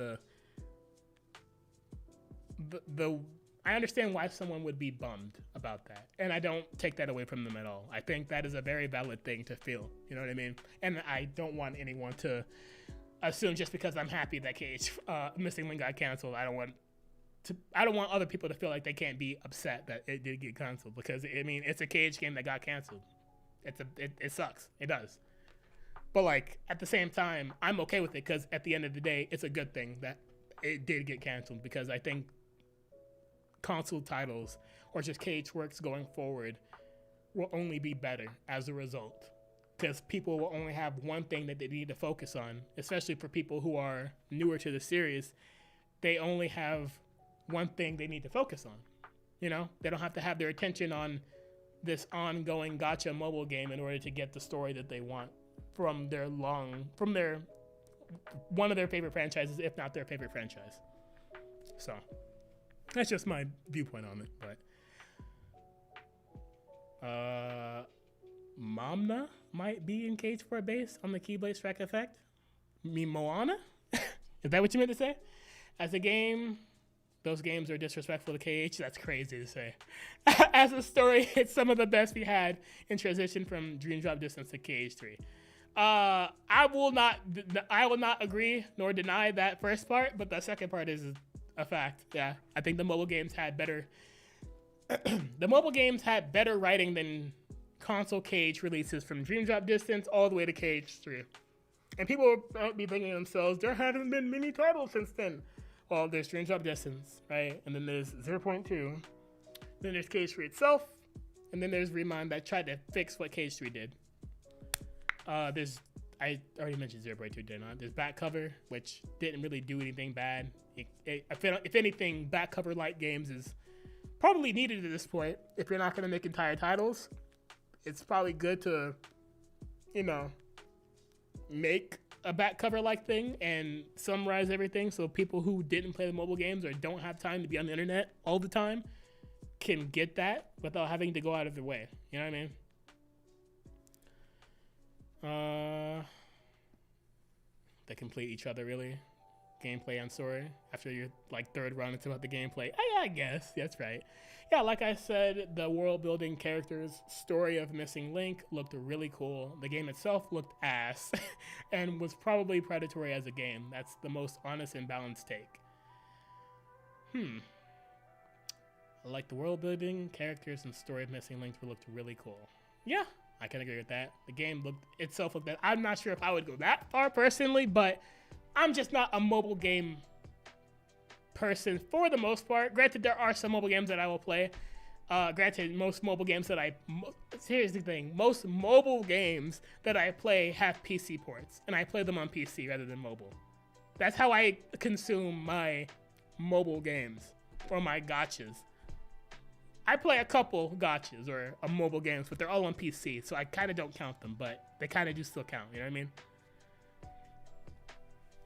But them being predatory, yeah, I mean, that's just all gotchas. They are all predatory, and they just want your money, obviously. Why has the story been rough? You don't like Union Cross, Dark Road, and Cage 3? That's a whole can of worms I don't mind dipping into, honestly. Not too much. I really need to start watching some of Back Cover today, which I will after this one point, or honestly, you may even hold it off for next time instead, and we could just continue talking about this. I don't know. You guys let me know how you're feeling. If you guys want to watch a little bit of Dark Road or whatever, or do you want us to just continue talking back and forth, and then we can go and we'll stream again later and then cover Dark Road. And I might have a friend join me if we end up pushing Dark Road off into another stream. I'll have a friend join me. I know Prodigy, XCD, or John, he wanted to join me for Dark Road. And so if we push it off, I'll have someone join me. We can do that. Or, again, we can do it today. It's fine. We probably won't do the entirety of it today because apparently this is 4 hours worth of cutscenes. I don't got time for that, but it's up to you guys. I appreciate you guys sticking around, and honestly, I don't mind just chilling and talking. Chilling and talking. I can't speak. I'm losing my voice. You can be sad about what happened and also acknowledge the game itself wasn't good for the series. Now, see, I agree with that statement, but I've also seen a lot of people not agree with that because it's they're sad, but they also don't think that it was bad for the series. And again, to each their own. But I personally do think that, yes, you can be sad and you're fully allowed to feel the way that you do with why or how it got canceled. But I'm the one where it's just not good to have good Cage story locked behind gotcha games, man. It was never a good idea, in my humble opinion. I hope Octopath Traveler 2, or I hope Octopath Traveler 2, the game, and give us an HD 2D remake of the X Saga. Might. Or they might just continue on just with Cage 4, and then we might get this is my thing, because Nomura said that he wanted to retire somewhat soon, and with Final Fantasy VII Revelation coming out soon, and with and in his whole retirement thing, he said, I assume we'll get Cage 4 and then possibly one other game before the series might end. That's one possibility. The second possibility, which I don't want it to happen personally, is Nomura retires after one or two more games, and then the series continues on under somebody else. That's something that I wouldn't want personally.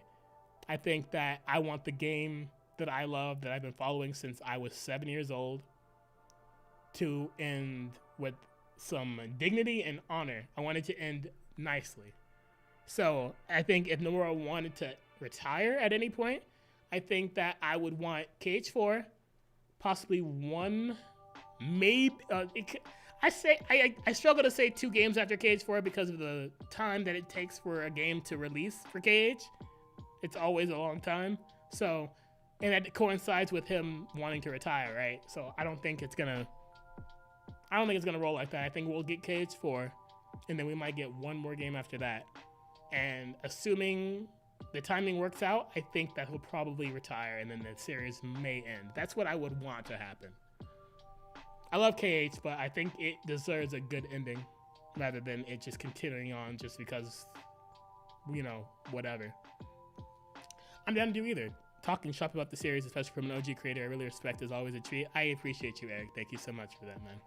I appreciate talking to you guys, and I appreciate you guys being here with me, because again, I haven't streamed in however many months, and so I wasn't expecting anybody to actually come by the stream and watch it. But the fact that there are people here who are actively wanting to talk with me means a lot to me, and it makes me want to stream more in this type of manner, just talking shop about KH. And you know, I have streams like this where I talk shop about KH, and then there will be other streams where they're bigger events, like my KH Jeopardy streams or my tier list debating streams, you know what I mean, where a lot more people are involved, and you know, you can go from there. I think that's how I want to handle my streams going forward, personally, because I got burned out from streaming, as obvious as that was, because I was just streaming for the sake of streaming. I was streaming with no real point, and so it got real tiring just to be on stream for no real reason, and I just stopped enjoying it. But because we have stuff to talk about, and I can also make bigger events out of streams as well, I think that I can find a lot of fun in that, you know what I mean? So I'll just try and keep up on it, or keep at it, really. I hope they do the same thing to Reincarnation as well. Team Asano is perfect for these types of remakes of old mobile titles, and Nomura and Co can be story consultants for dialogue and story. I mean, I wouldn't mind that, I don't think. Well, I don't know. I'd have to think about it. Like, I am a big fan of, like, Octopath. You know, I worked on the game when I worked at Square Enix, so Octopath Traveler has a special place in my heart. But as far as having a HD 2D remake of KH, I'm not sure how I would feel about it, but at the same time, we've gotten mobile games before, so I guess it wouldn't be the end of the world. Well, I would say it would have been better experiencing Mobile Story as a regular KH game. Yes, but that never happened. Also true. I will say KH3 has its problems. Yes, story-wise, it has a better climax than KH2. I don't agree with that. I think with the climax that we got with KH2, you could have ended the series and everything would have been fine after that. Really. Like, you really could have just ended it too. I'm not saying it should have been ended it too. I'm very happy that it continued. I'm not like one of those people. I'm very happy that it continued. But, like, it is literally a perfect ending. I've said this. I think I made a video on it. I don't know. I think KH2 has the perfect ending. KH3's ending, I didn't dislike it, but I didn't love it just because of the fact that it left a lot of questions unanswered. Like, it was supposed to be a bittersweet ending, and it succeeded in that fact, but the fact that we needed some DLC to help make the ending better is a thing that I keep in my mind when I talk about which ending is better in terms of KH endings, and I don't know. Yeah, I mean, I like the KH3 ending now that we have the DLC and time has passed, but like when you look at KH3's ending compared to KH1 or KH2, it's like, those are some definitive ass endings. I can't even, like, there's nothing to say about that, personally. I just think, damn, it's really good.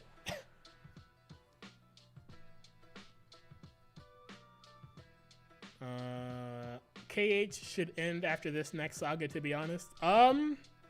Yeah, I agree. I mean, I don't think it's gonna last like 7 games or anything like the first saga did, but I do think that after KH4, we may get one more game, and then it's possible Nomura will retire, and then the series will end. Or the second possibility is that it'll be passed on to somebody else, and I will cry because I don't want this series milked.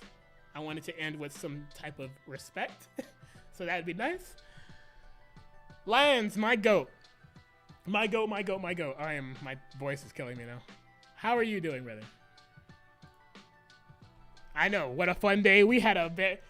Xenoblade, Fire Emblem, Kingdom Hearts 4 at a Nintendo Direct. What else can I say? You know, like, what? It couldn't be a better day. It couldn't be a better day at all. my ideal wish for the end of the series is KH4, Verum Rex, and KH5 as the end of the series. In the same way, KH1, Calm, and KH2 was a trilogy that felt like it capped off in a compact way. That right there, I don't think I could have said any better. I couldn't have put that any better. I think something like that would actually be really good.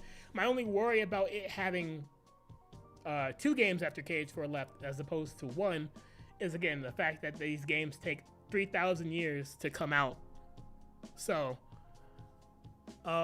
if they can get a handle on that and not take 6+ years for a game to come out, then yeah, I think that'd be the ideal way that I would want the series to end myself. But yeah, no. Xehanort also needs a good whooping. Listen, I don't want to see old Xehanort ever again for the rest of my life. Young Xehanort, he's cool.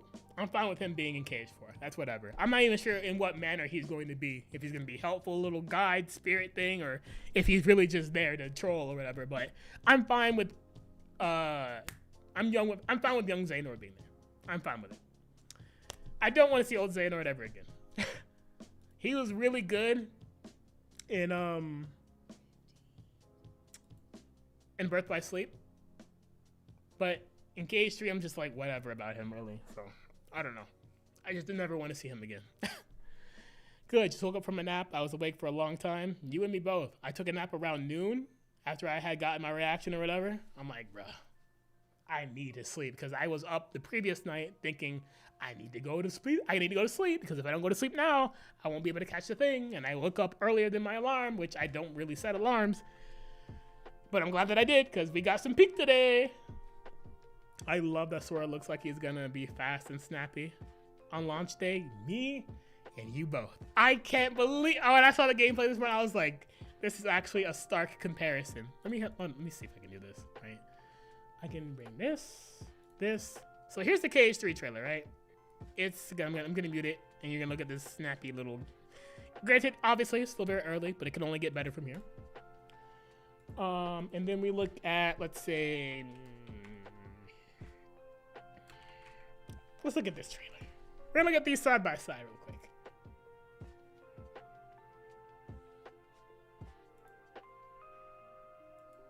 Okay, so when I look at the gameplay, right here specifically, KH3 Sora. Bop, bop, bop, bop, bop. That boy is snapping. He is to the ground immediately. And then, well, you know, not to dip on KH3. I don't like, you know, I don't like piling on KH3 too much. But you can obviously, there be like the strikes and the way that it moves, it's like, it's not too different. And this is, granted, this is a 2015 trailer, but it's not too different than what the actual game is like. That's how Sora is moving before the DLC. So, you know, there's a stark contrast in the early KH3 gameplay as opposed to the early KH4 gameplay. Again, like that boy is from Remind. You know what I mean? Yeah, I share your fear of the game taking forever. I'm hoping the restructure of the company and Hamaguchi becoming the studio head of Business Division 1 has given them a tighter dev timeline to work around that. I sure hope so too. I mean, that's the best thing that we can hope for, honestly. Bro, don't even like KH for real. How you not like Old Man Xehanort? Because I've seen enough of bro. Like, bro has had his time in the sun. Bro literally died in the last game. Why do I need to see you again? Never come back. Young Xehanort, fine. It's whatever. He's at least young Xehanort is cool. But God, young or old Xehanort, I'm tired of him. Like, brother, also, my throat is killing me, so let me quickly get some more water in my thing. Don't go anywhere. Ba-da-da-da.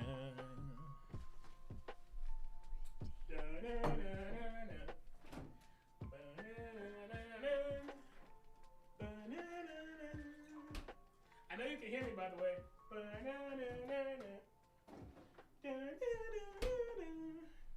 I know you can hear me. I have my water. Alright. So, as I was saying, yeah, I'm tired of old Xehanort. He was peaking Birth by Sleep. He was the best best villain. I just pre-ordered the Cage games again for PS5 and Switch 2 to add to my collection. Games and movies enter. Welcome to the stream. It's nice to see you. I'm glad that you're buying the Cage games for the 700th time, just like the rest of us are. Welcome to the gang, brother. Welcome to the gang. Nice to see you. I mean, during Cage 3? Oh, my bad. I've long come to accept that the fandom doesn't agree with anything so long as... doesn't agree with anything so long as we're all respectful and not toxic. I don't care if someone prefers any of the games as long as you're not shitty. Agree. Towards people who prefer or don't prefer a title. Like the people that pretend Cage 3 ruined the series and not just it being a flawed game or Cage 2 was the last good one. I think I agree with you on your first point. I don't think that people, so long as you're respectful, should have any problem with how others feel about certain games. This might be a little controversial to say, but there are a lot of people out there that do content who will not fuck with you if you dislike a certain game or whatever, or have a difference of opinion on one thing or another, and that's perfectly fine. That's just how life is. It's how humans are, I guess. But I'm under the impression that no matter how anyone feels about whatever it is, I don't think it should dictate how you treat that person. Does that make sense? Like, I think no matter what, you should always respect the person and their opinion.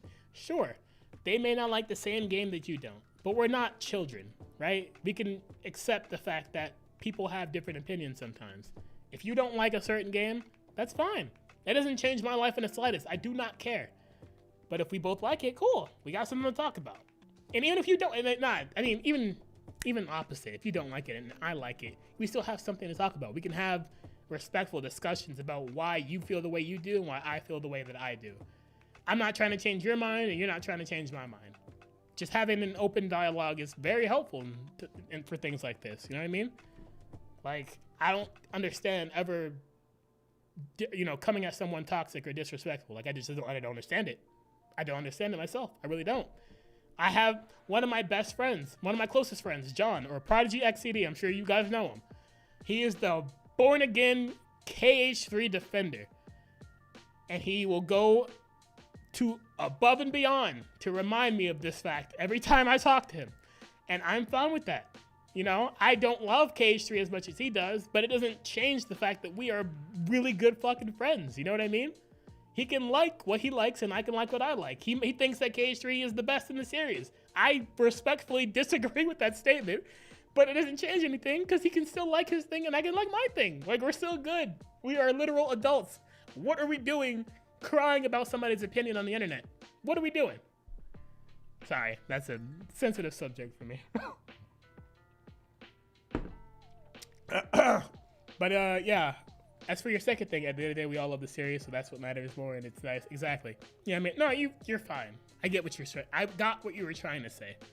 I care less about what we like or dislike and more about toxicity toward the discussion. Exactly. That's all that matters. I think as long as you are a respectful human being, difference of opinion shouldn't matter. Now, if you're over here blocking people or starting whole arguments because you didn't like the game as much as I did, then that's where we got a problem, because it's like, grow up. Grow up, bro. Like, oh my god.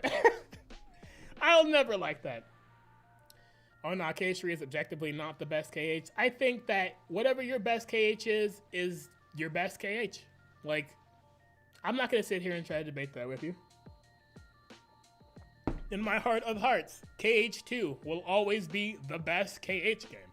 KH1 will always be the second, if not the best KH game when it comes to like story or something. Like, there is something in every KH game that applies or could resonate with a bunch of different people. Who am I to tell you what game you can't like or dislike? You know? I like KH2 because I love the story and I love the game. The gameplay is the deciding factor of it, but the story is also a lot better than Twitter may have you believe. KH3, there are aspects of it that I like, and then there are aspects of it that I don't like at all. But like, I can still focus more on the positives. But the thing that gets me is that a lot of people online will, how do I put this? What gets me the most is that when it comes to talking about gameplay or having criticism for a game, they just won't hear it. And then they'll just come at you as if you were just hating the game nonstop, being very, very toxic. When I talk negatively about any KH game, I do it with the understanding that I am trying to give proper criticism. I think any game, any piece of media, no matter what it is subject to constructive criticism. KH is no exception. I have been playing this series from day one. I got KH1 when it first, sorry, hard to talk. I got KH1 when it first released, originally. I've been playing this series since out, and I was 7 years old. This series has done more for me than I could ever describe in words. I had got a job at Square Enix due to me playing KH, picking up and playing KH. I've met some of my best friends, Dean. I can't speak. I have met and befriended a bunch of people because of Kingdom Hearts. My best friend, Dean, I met due to my love for KH. And I would do anything for that man. Literally anything. He says flip backwards, I'd be like, how high, brother? How high? And I know he would do the same for me. I would not have the friend group or friendships that I have today. I would not have the life. I would not be here without Kingdom Hearts. So when I say this shit means something to me, this shit means something to me, bro.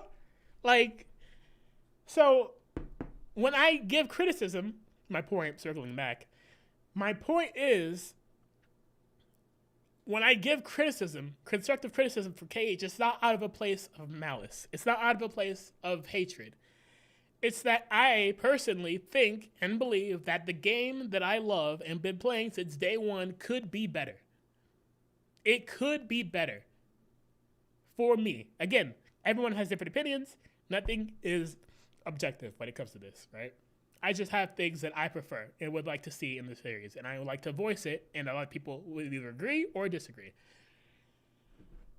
But it comes out of a place of love for the series, not hatred. So when people take what you say and put it on Twitter and be like, this guy hates this because of it, like, you have nothing else better to do with your miserable life. We all know this. It's fine. But you really shouldn't try and spread this negativity. Like, it doesn't make any sense to do that. Just stay in your lane and enjoy what you want to enjoy, or hate what you want to hate. Who gives a fuck, man? Respectfully. Respectfully.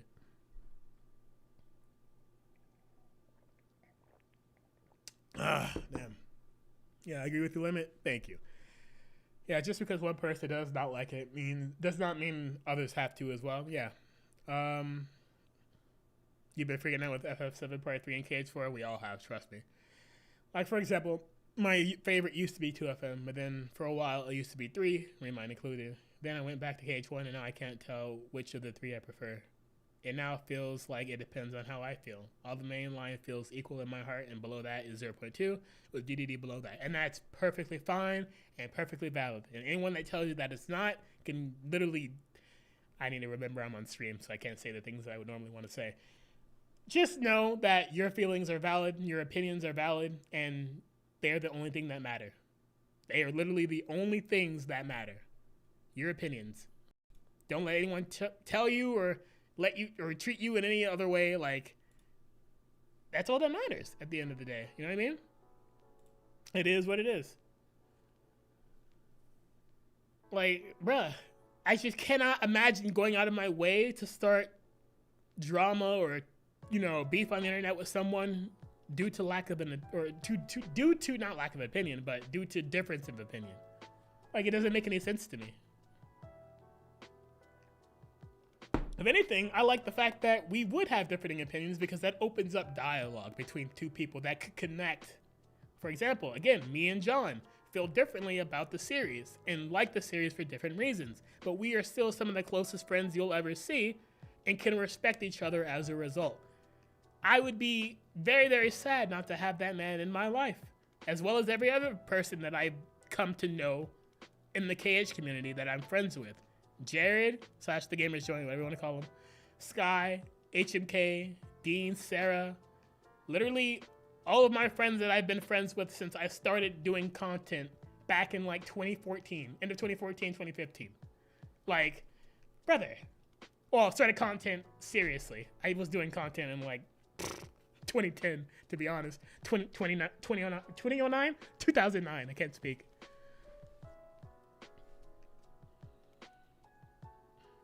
For me, my favorites are KH3 and then KH1 and 2 in my favorite order. That's cool. That's cool. I'm glad that you have an order of your favorite KH games. Yeah, for me, it's 2, then 1, then 3. Or 2, 1, 3, and then if I'm, treating KH3 base and Remind as its old thing, then I guess it would be KH2, KH3 Remind DLC, then KH1, then regular KH3. And then everything after is like a toss-up. 0.2 is cool, I guess. I like Zodiac Phantom Aqua, one of the best bosses ever. Also, when I was in middle school in 2002, I saw KH1 on PS2 for sale, and I've been hooked ever since, and happy for you. Yeah, I mean, I was 7, so I was obviously in, I don't know what grade I was in, but obviously I was in elementary school. It is what it is. That's what I'm saying, dude. Dark Side looks so amazing in 4. It does. He looks really, really cool. Like and not to mention, there's something that people aren't really understanding when it comes to KH4. The look that, and granted, this is not new news for you guys, because I'm sure you guys keep yourselves up to date for KH4 and KH news in general. But the area that Sora is in, and the way that he looks, is unique to the area that they are in. He's not going to look like this when he goes back to the other world. Like his actual world, his universe, he's not going to look like this. And even outside of Quadratum, he's not going to look like this. So a lot of people have been saying and having issues with the way Sora looks and stuff like that. It's fine if you don't like the design. That's on purpose. It's temporary for a reason. It's not going to stay, so don't worry about it. Or don't worry about it too much is what I should say. So many people in this community. It's beautiful, really. There's a lot of people in this community, and there's new people every single day that get into KH, and it makes me really happy to see it. There are a lot of people that have been streaming their reactions to playing KH for the first time, and it's really nice to see.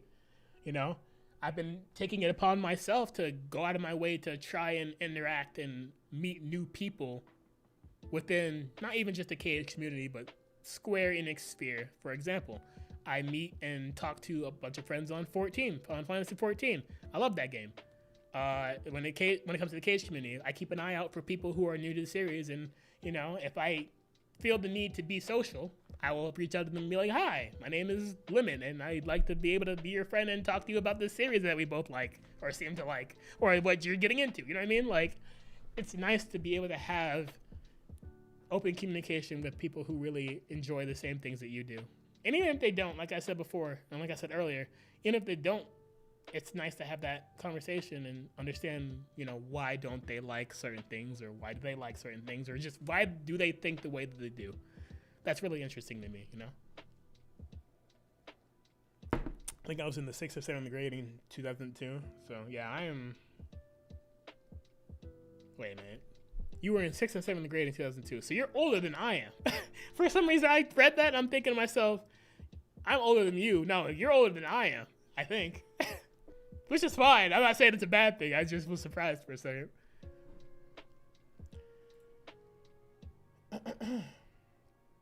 But yeah, no, thank you again. Once again, this is my first YouTube stream my first stream that I'm like co-streaming on at the same time as Twitch. So it's nice to be able to talk to you guys on stream. And hopefully the more I stream on both, the more people we can get in here eventually and have some really good streams. Have really fun times.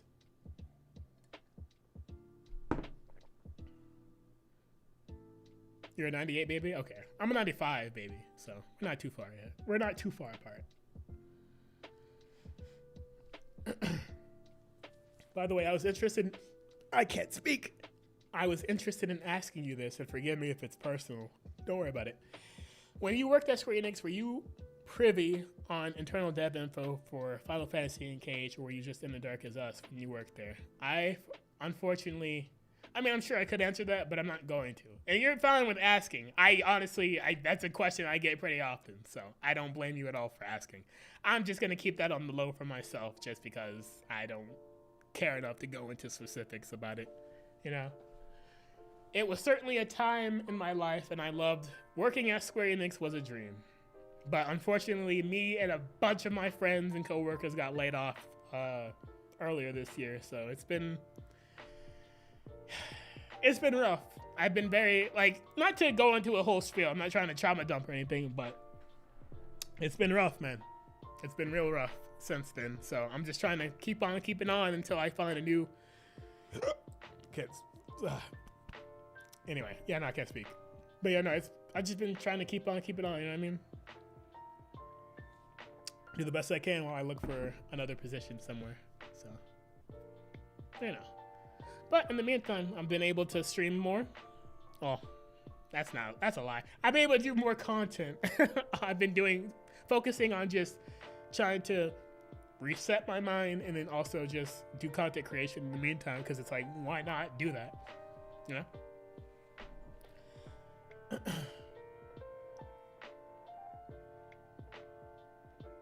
Know that I own my collection in the cage. You have the Cage 3 chessboard. That's cool. I wanted to learn, or not wanted to learn. I wanted to own that, but then I was like, I'm not spending $700 for a chessboard.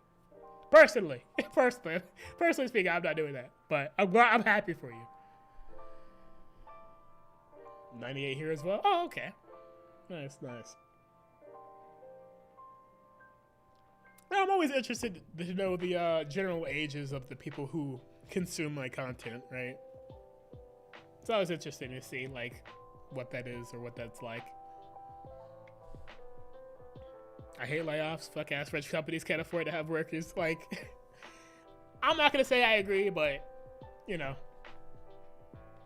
trust me, I've been on the receiving end, so I know. It is very well made. Oh, I'm sure it is. I'm not doubting that. Like, for $700, it better be well made. I can relate.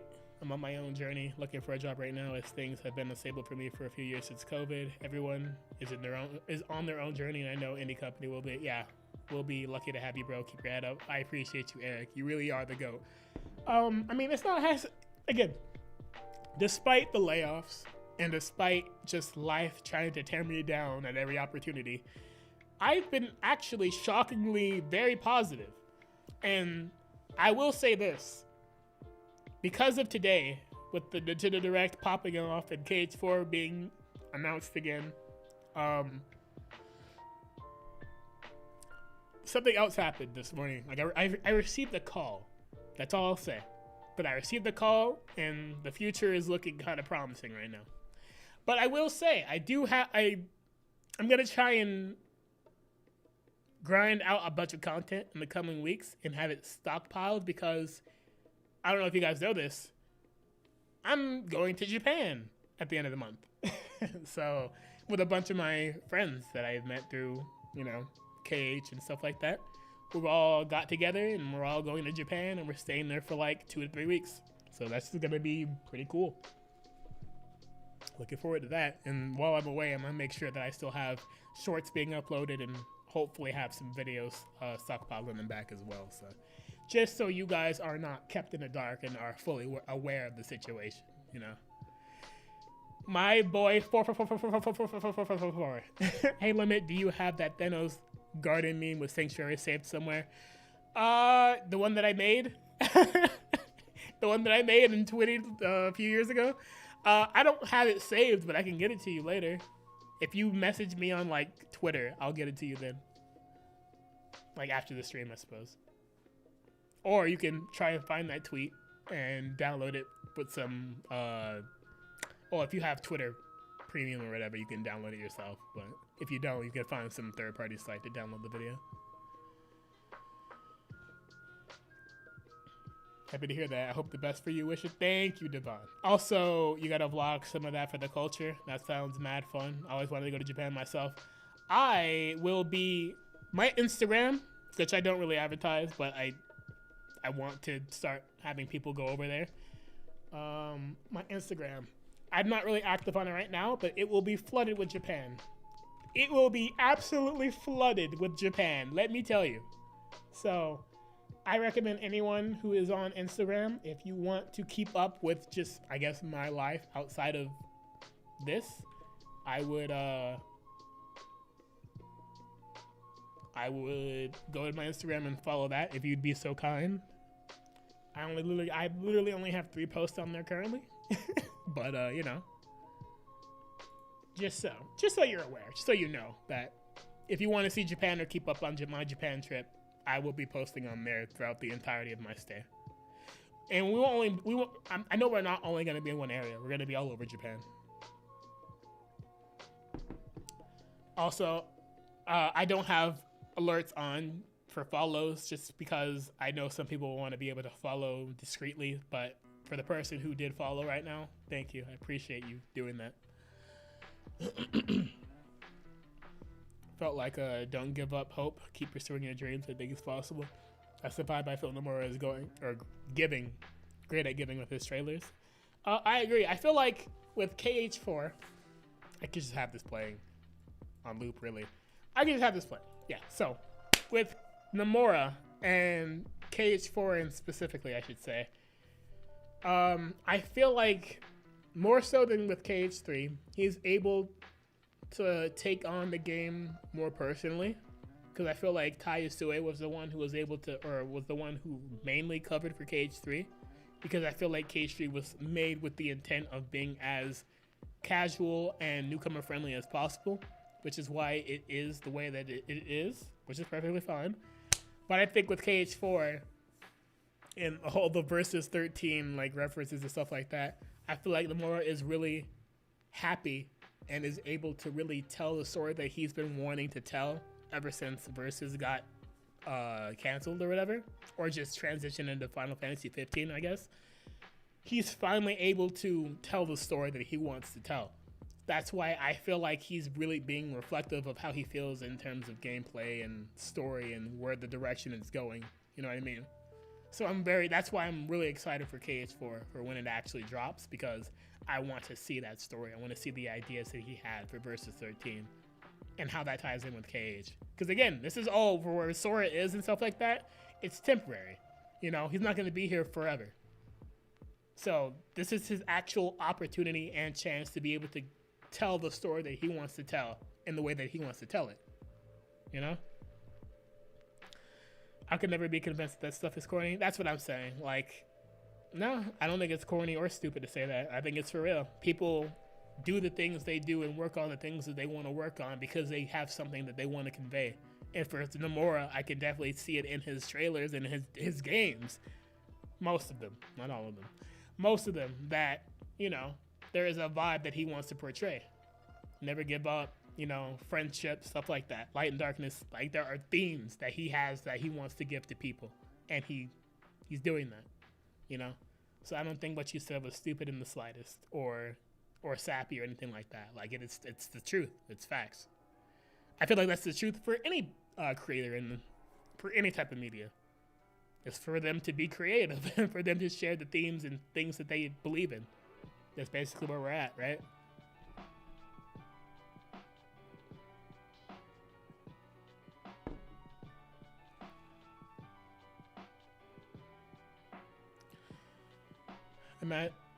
Imagine denying positive perspectives like my boy, you don't want me to have hope. That's what I'm saying, right?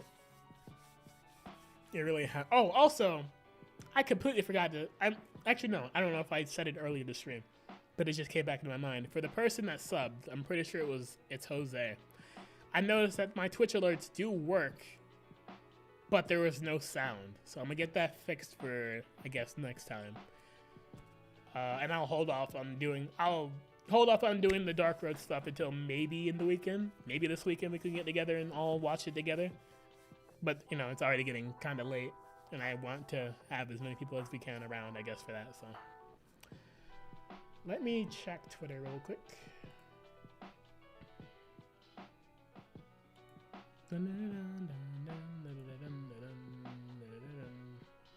Okay, that's not the right one.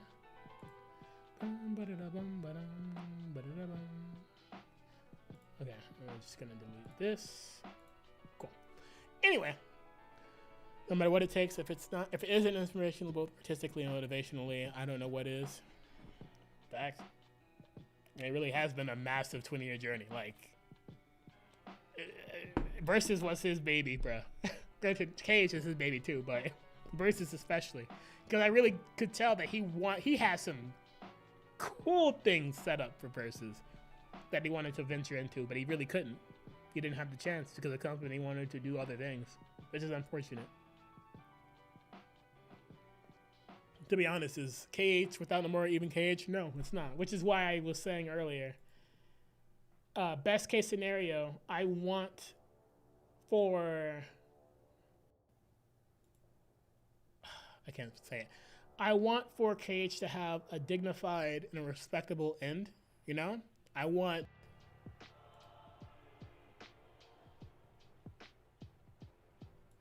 Sorry, this shit it's kind of hitting. I want Cage to have a respectable end. So like, wait, can't in that. Yeah, I wanted to have a respectable end. So I would rather it have 1 or 2 more games. Ideally, I would want 2 more games after KH4. But realistically, I think we'll have KH4 and then 1 more game after that before Nomura decides to retire. And then hopefully then the series ends. Instead of it continuing on somebody else, because it's just KH would not be KH without him. That's just my humble opinion. It just wouldn't be the same. Ah, my goat. My goat.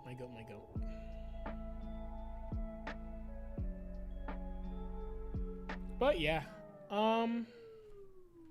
that's. Oh wait, I have a dirty habit of looking at old Versus trailers. You act as if you're the only one who has that habit. I don't really do it often, but my friends do. And as an extension, I have to also watch them. Also, I'm doing the same thing that I did last time. But yeah, looking at some of the thematic stuff shown and envisioning how it fits into KH4, like Luxor giving Versus 13, Regis or Core layout. Yeah, I get what you're saying. Definitely agree. Let's see, the name of Star. Yeah, they're all, you know, supposed to be other characters or connecting characters, right? It makes sense. Yeah, and I agree. I honestly really think that it's going to be really interesting to see where he's going with this story. A lot of people may not agree, but like, I don't care if they agree. I'm here for the like I've been following Cage since day one. I'm here for the long haul. You know, it is what it is. I will be here until the series ends, or at least die trying, I guess. So, it is what it is.